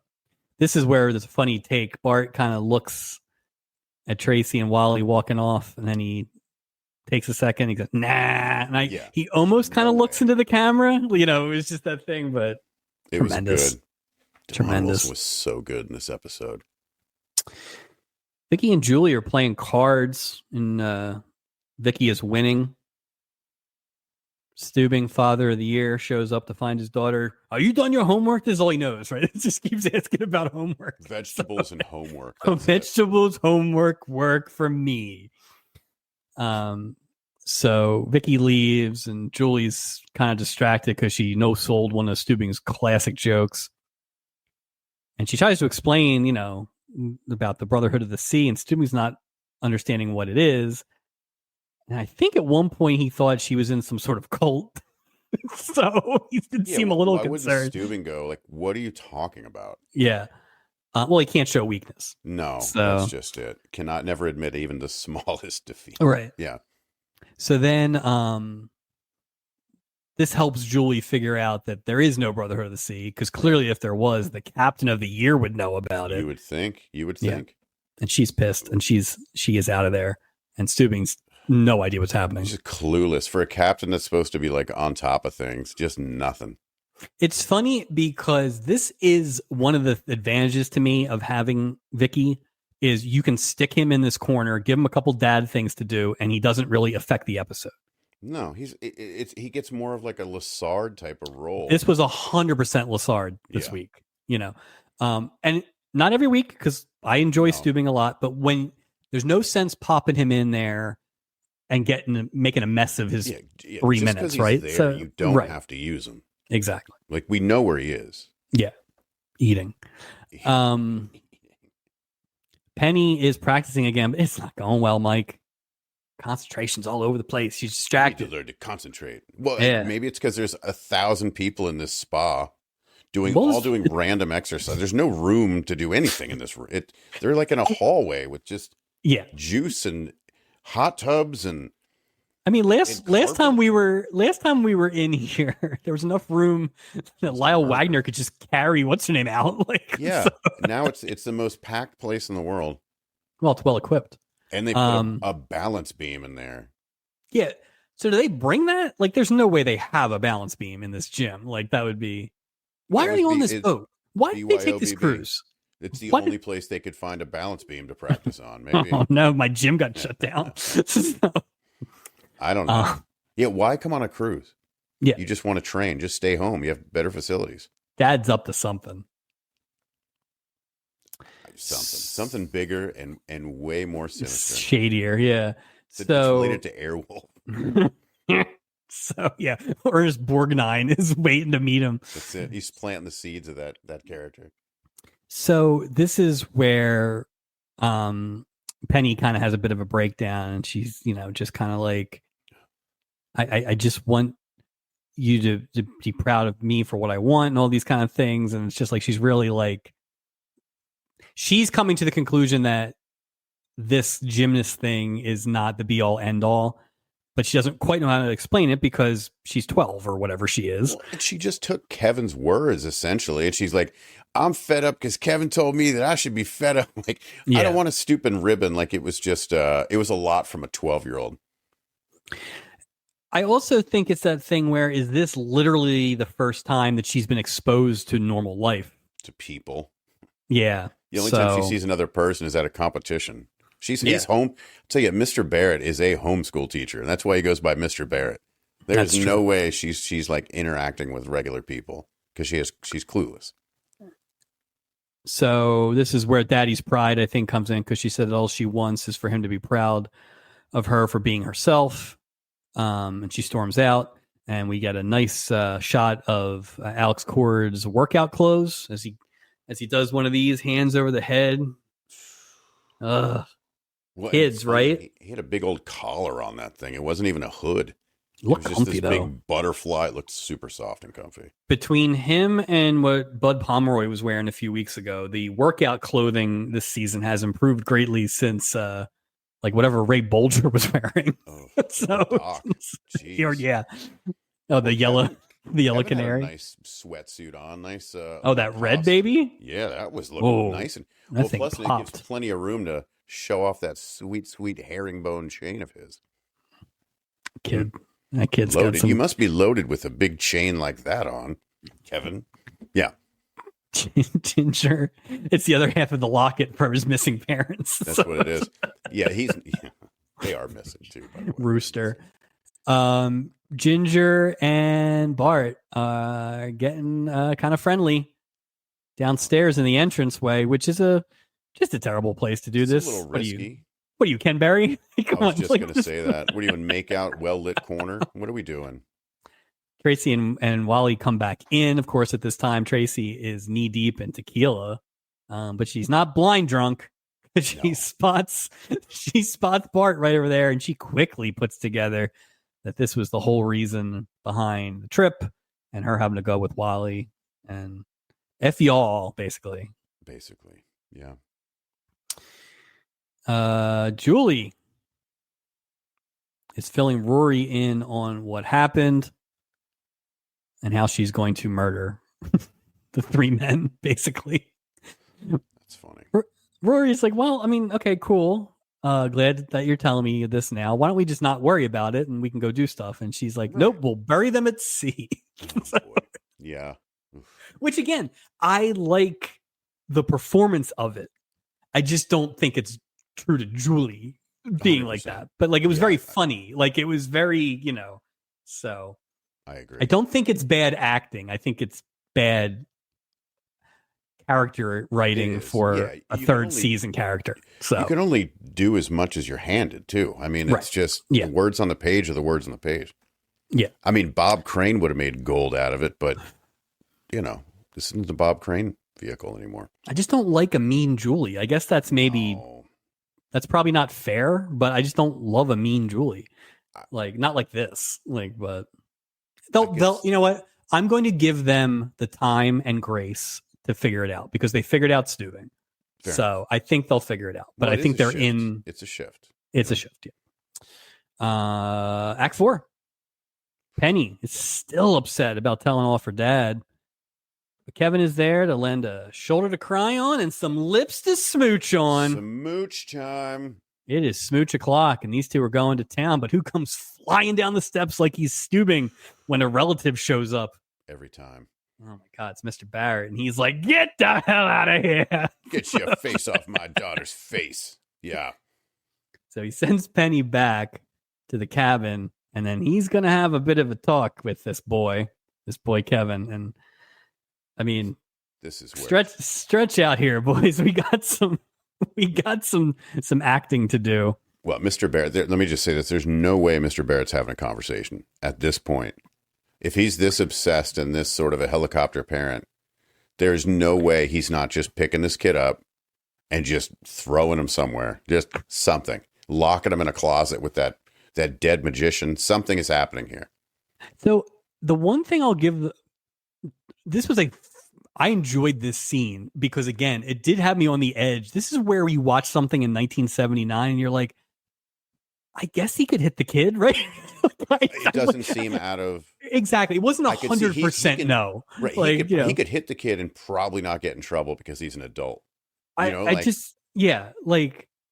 like he hits him and then he looks up him and then he gives him the zing line or something like that. Like, it wasn't out of bounds in my mind that it could have happened. I didn't know what was about to happen. Everything was on the table. So, and the other cool thing about the scene was every time each one of them lands a haymaker, they look like they're going to leave, and then the other person starts talking, so they have to stay. Like it I just really enjoyed the scene. It was cartoon, it was tense, but I really enjoyed the scene. I thought it was choreographed. Not just, you know what I mean? Not just the words, but the actions that they followed really worked. Yeah. So Kevin says, you're afraid that she's going to find out that there's more to life besides walking on 2x4s. That stops Barrett in his track, and he's like, this is a great line. I understand your problem. Your parents didn't do their job, so it's up to the rest of us to deal with it. That sounds like a very 1979 diagnosis. And Yes, he's like, and that's like a kid's therapist. That's what they would say in the late 70s. God. And then Kevin responds with a lot, which finishes with, you want Penny to get the gold medal that you weren't good enough to get yourself. And Kevin waits a second because I think he was waiting for the retort or to get hit. Dude. And it didn't happen. And then Kevin leaves and we get the tight shot. Mr. Barrett is down for the count. That one cut him to the quick. He wasn't. No one's have the balls to say that to me. Oh, my God. I just don't think it would have gone down this way. There's no way. There's no way that Mr. Barrett, God, now I want to know his first name, would there's no way. It's redacted. He hits kids. He did something because they got rid of his first name. So it was a doozy. Everything else is anticlimactic at this point. Wally knocks on Tracy's door to kind of try and apologize, and he reveals that he's liked Tracy all along, and he was happy to kind of go on the walk and everything. He lays on a bit of a dynamite smooch to Tracy as well. He's waiting to do that all day. Bart shows up and tries to explain away Ginger as a client that he was trying to satisfy. Wally and Tracy both give him the right. But they're not buying it. It's over for Bart. Yeah, it's over for Bart. And Bart doesn't seem too worried about it, though, because he's like, oh, well, easy come, easy go.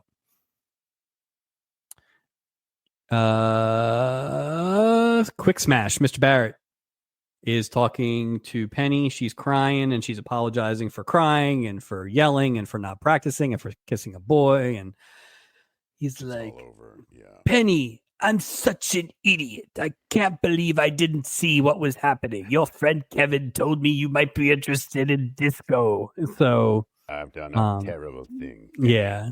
So give him credit. He, from the mouths of babes, he realized what he was doing. There's no way in hell he's listening to anything that Kevin says. There's no way that that's the person I think he's turning a leaf. You know what?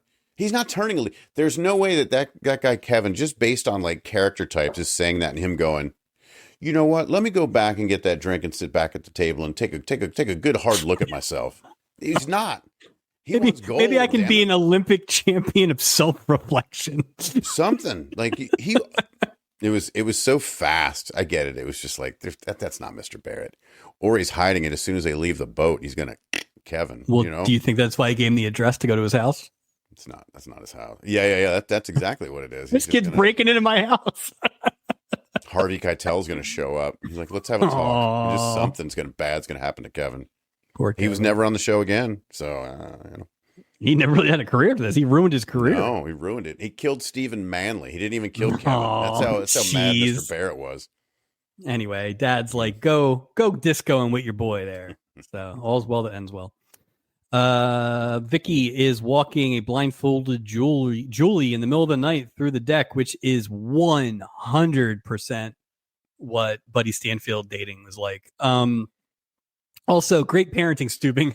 Having your kid up in the middle of the night. So. Yeah.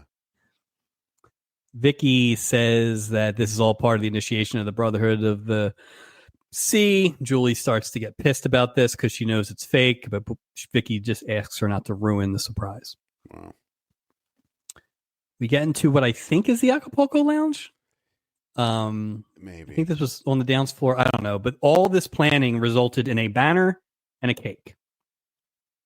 Great job, everybody. That's it. Two things. We needed 75 meetings. Doc Stark. And none with a chef. Yep. To talk about a cake and a... Right. Where would you get the banner made? Did it just say happy birthday Yeah. or did it say happy birthday, Julie? I think it said happy birthday, Julie. That's what I thought. Maybe they have leftover... City on board? Like, what's going on? It's leftover from the Cowboys. Sock hop. It's Cowboy cheerleader stuff. Yeah. The only letters we used were S, O, C, and K. We have the rest of the alphabet ready to go. Doc starts to introduce, and it sounds like he's going to introduce Julie as the first female inductee. Julie says, Brotherhood of the Sea, my fanny, but then blindfold comes off, and it's surprise, it's her birthday. Oh, nobody saw that coming. And Rory shows up to explain the entire plot to everybody who's too dumb to have followed this thing, I guess. Well, yeah, Rory or AKA Mr. I don't need you to tell me that because we're surrounded by crew that actually planned. He had nothing to do with the planning. He wasn't at any of the meetings. No. Mr. trying to take credit. Yeah. Travel agent, my ass. Liars. Yeah. So, but Rory's like, aren't you glad that you didn't try and take revenge on these guys? But didn't she? If only. Anyway, the big twist, of course, is that it's not Julie's birthday. Julie's birthday is next month. Which... How come nobody was like, are you sure, Captain? I thought her birthday was this. They were like, okay, sounds good. And then we go through the rest of this episode, and it's never explained. Stubing's never like, sorry about the mess or anything. I was thinking of somebody else named Julie. Yeah. Stubing, I don't know that he should be operating the ship anymore. He's obviously bad with numbers, not just number dates. You know, it's funny because I would think a captain would be kind of a numbers guy. Just, because not only did you ruin poor Rory's trip, your entire staff did. The only person who worked on this boat this week was Vicky. No one did any other work. Mm-mm. Well, the chef made the cake, but that's about it. Did he? We don't even know. Sydney, the waiter. Sydney worked, right. Sydney worked. Vicky worked, right. Julie didn't do squat. Julie checked in to Julie and Gopher checked in the Barretts and the kid. And then she started memorizing the freaking Moby Dick. Like, what? Stubing basically sabotaged an entire cruise ship for 597 passengers. Imagine something horrible had gone down and be like, oh, crew of 600 dies, or, but the crew lived. They were just busy planning a surprise party. We don't have room for the cake. Let's get rid of the lifeboats. It's stupid. After the party's over, Rory is finally getting some smooches in. Guy's been working on that peanut butter lid all night. That is a charity smooch if I've ever seen it. Yeah, it's weird because Julie really does a lot of like, you bet, Rory, okay. Like it just feels very like professional, but we know Julie's sexy voice. This is not Julie's sexy voice. Isn't it? No red hot American, none of that stuff. She was just like, all right, kind of. That was it. I might as well. He's getting off the boat tomorrow. What's the worst that could happen? So this is when Rory kind of says, aren't you glad these guys care about you? Aren't you glad you didn't do anything? And then Julie's like, oh, snap. Julie, in fact, did do something. And so she starts running down the hallway towards Doc's cabin. Meanwhile, Rory's getting struck out again. And then we find out that Julie is a master prankster / Saul character. Like she's got booby traps everywhere that she set up. Go ahead. Oh, I was going to say. She set the. Go ahead. I want to know, who did she hire to stand in the closet to dump the mayo on Gopher? Like it catapulted onto him. There's no way it could naturally do that. Oh, you don't think it was like spring loaded or something? What is she getting packages from Acme? I thought maybe it was spring loaded. Subscribing to Wile E. Coyote. In his closet. Wile E. Coyote. So it's just.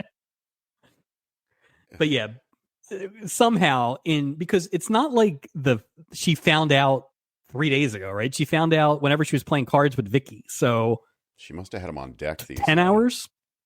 Maybe. Oh, they're for old boyfriends. That's in case Stanfield comes back, or Chenault, or Ralph Mal, or Potsy. I just figured she would trap him so they couldn't leave.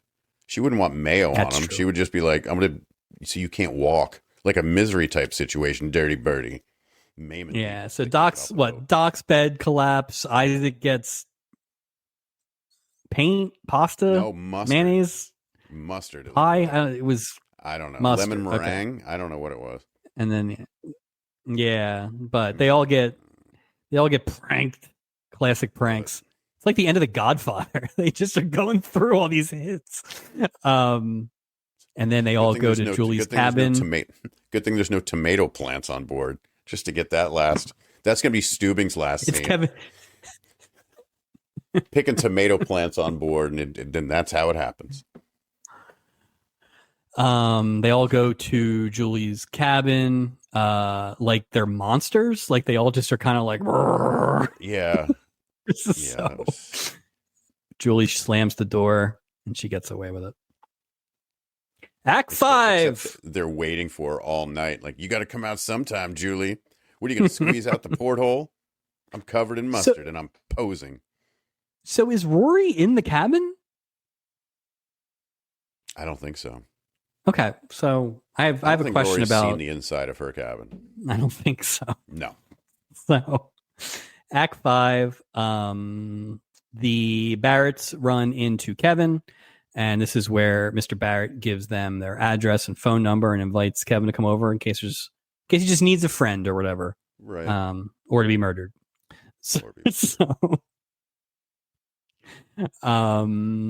Penny hopes that Kevin comes that night, in fact, and so maybe those kids will get together. I hope so, but we never see any of them again, so who knows? So, Bart makes one last shot at Tracy.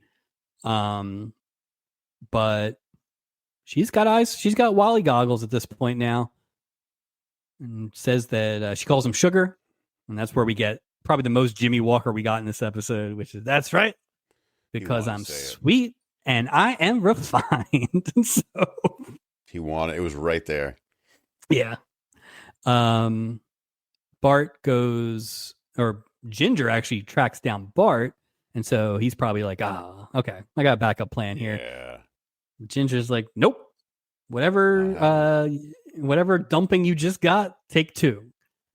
And so Bart, another classic villain who got comeuppance, which we went the whole first probably 40 episodes of this show never getting, and we're starting to get a lot more comeuppance lately. That's good, though. That's good. It just works that way. You know, this was my kind of submission. It is the season of the olds, but it's been a little bit of the season of the villains. I agree. We've had some really good ones this year too. Yeah, because I will posit that while I don't know that it's nomination because it's not pure and we've had some good ones, I think Mr. Barrett could even be considered a villain from this episode. I agree.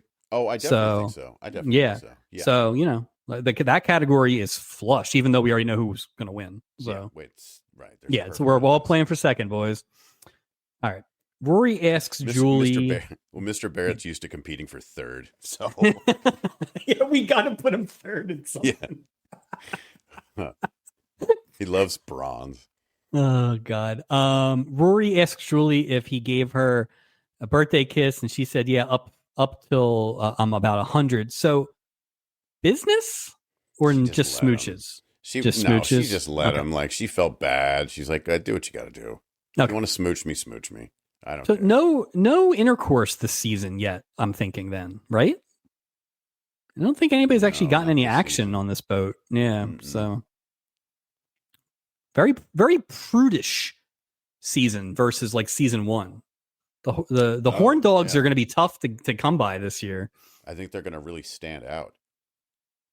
You know, Penny Jacobs Wilson, is Wilson. That's true. There is an argument for horniest. No, you're right. You're actually right. Well, I mean, God, we gave it to the cruise ship Casanova last year, so yeah, you're absolutely right. I think sometimes we assume females are in there too, but yeah, you're right. It's a non-gendered award. All right. Anyway, this is where Julie kind of gives Rory the okay there. Take it easy. Yeah. You know, no, I'll call you. Yeah. Stewie then comes downstairs, and this is where I kind of assumed he would apologize for getting the birth date wrong. Nope, no mention. Well, again, except no defeat, except 0 defeat. Yeah, and this basically ends with him having found the copy of Moby Dick. Julie starts reciting what she had memorized, and that's how this ends.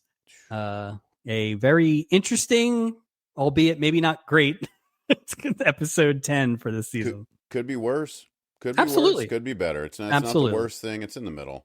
No. And again, let's talk about it. King of the Mountain, totals and recap here. Best episode was the 2-parter from last week with Cowboys cheerleaders.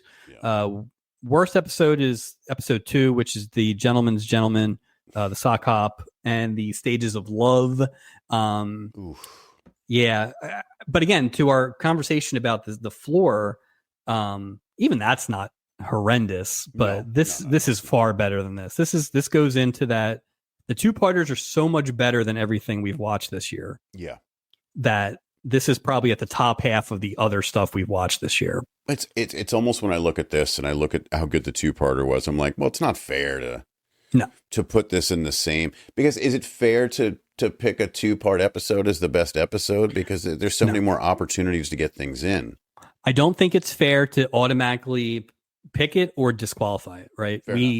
And so I think you just weight it. I think see what happens. A 90% 1-hour episode is better than a 90% 2-part episode or something like that. So, yeah, it's just concentration, you know. But we haven't had. It would be disingenuous for us to not say those were the best episodes this season, because they clearly are. And we can only use what we're using, right? Exactly. But I do hope, I would love to see a 1-hour episode.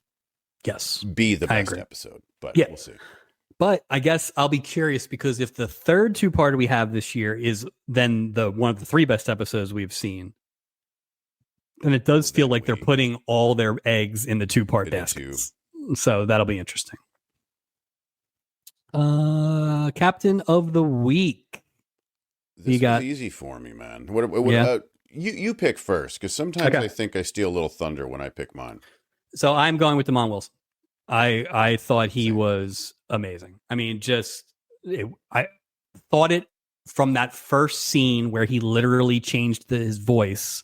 Yeah. And kind of was playing 2 people. And then I'm a sucker for bad guys who don't have a face turn at the end. Mm-hmm. You know, he got comeuppance. It's all the stuff we love about a villain.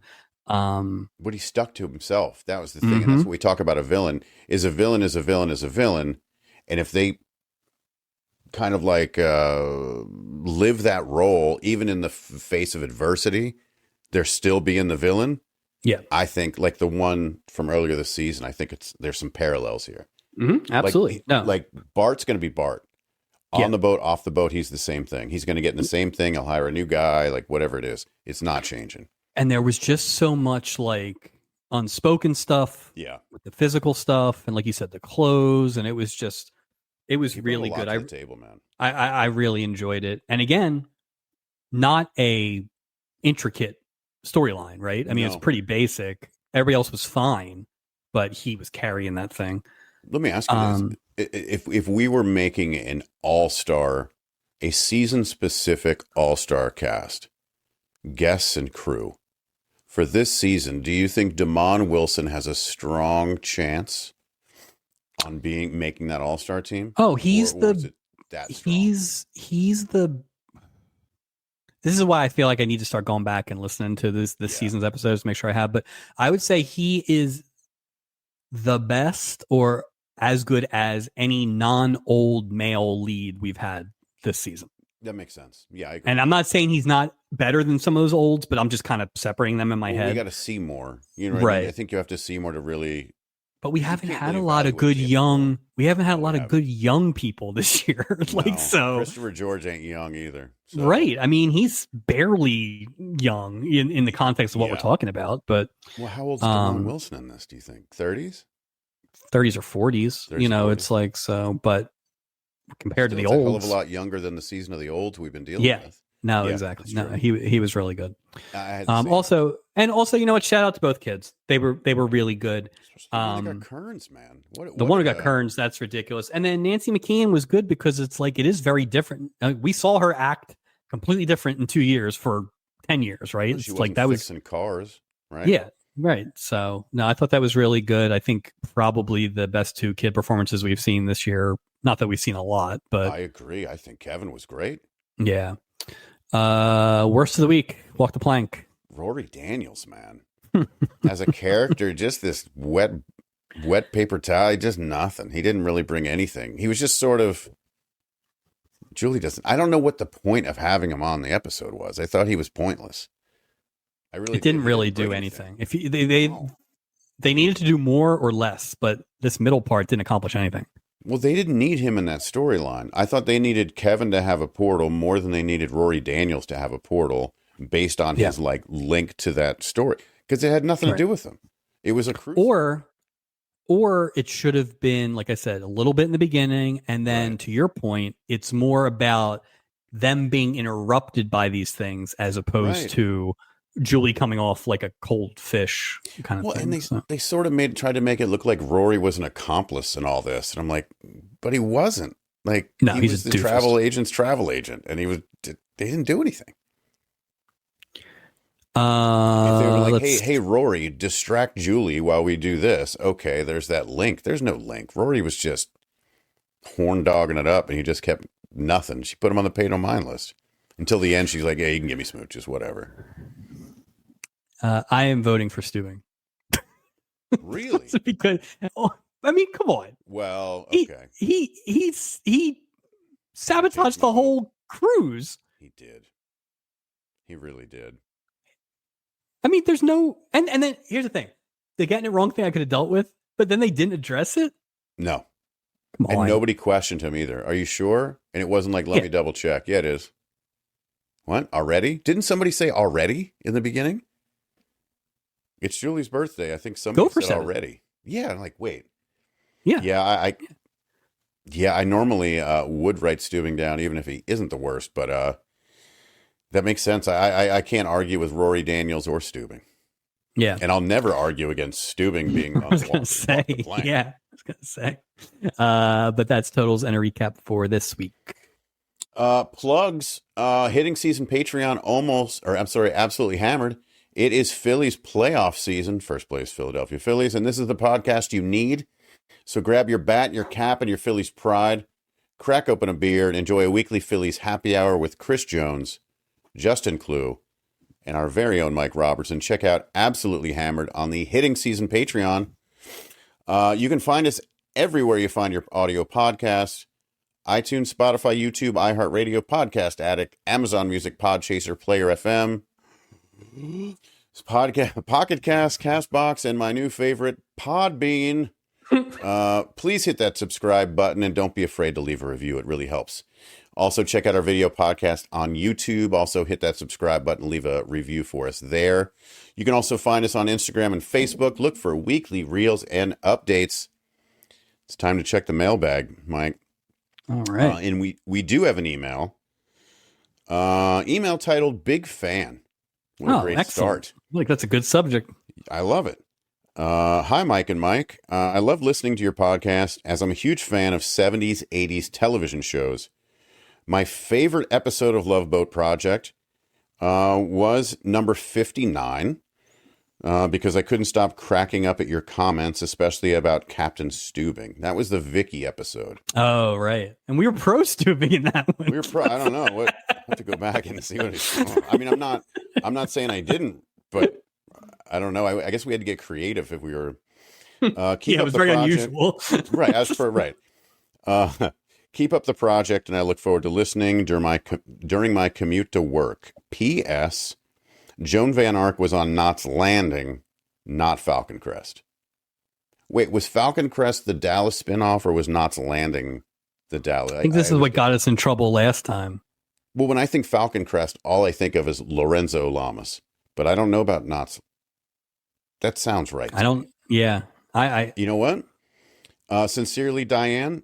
I'll take your word for it, Diane. I don't know. And you know what? They're all going to be back on at some point. We will be better about our Falcon Crest Knots Landing separation. Yeah, we don't want to cross those two. They all fall into the same category for me, unfortunately. So that's wonderful. You can email us at theloveboatproject@gmail.com. We'd love to hear back from you.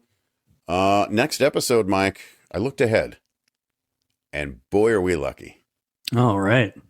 My favorite guest is back. Barbie Benton's back, Mike. Oh, excellent. Back. Excellent. Just my favorite. Love her. Yeah. Steubing has a potential love interest. No, it's not Barbie Benton, because that would be the end of the project right there. We start a new project called The Realistic Project. And Sydney the waiter makes another appearance. So he's going to be coming in. Pew, pew.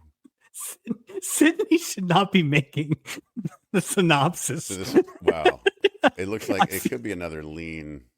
Gotcha. Well, listen, I'll take Barbie Benton and Steubing pitching woo. That's a good 100%, start. 100%. But yeah, Barbie, I mean, anytime we can get Barbie Benton. Excellent. Now, she definitely goes into that like Christopher George category of didn't know who she was before we started doing this. Now, huge fan. Amazing. Amazing. Yeah, she's my favorite. All right. And that's it, Mike. Well, and like we said, I guess potentially Thanksgiving, although I doubt it. It's in that weird post-Thanksgiving hole, but we never know because they snuck. I'll get my buckled hat just in case. So. I'll prep my. I do have specific Thanksgiving shoes. I'll have my Thanksgiving garb ready to go, just in case. Yeah. Well, it's funny because now we're looking ahead. We're going to be into October, and then it's like we have potential of their Christmas episode. We have our Christmas episode. Maybe Valentine's. And we don't have any holiday stuff for a very long time. Oh, good point. Arbor Day, maybe. May Day.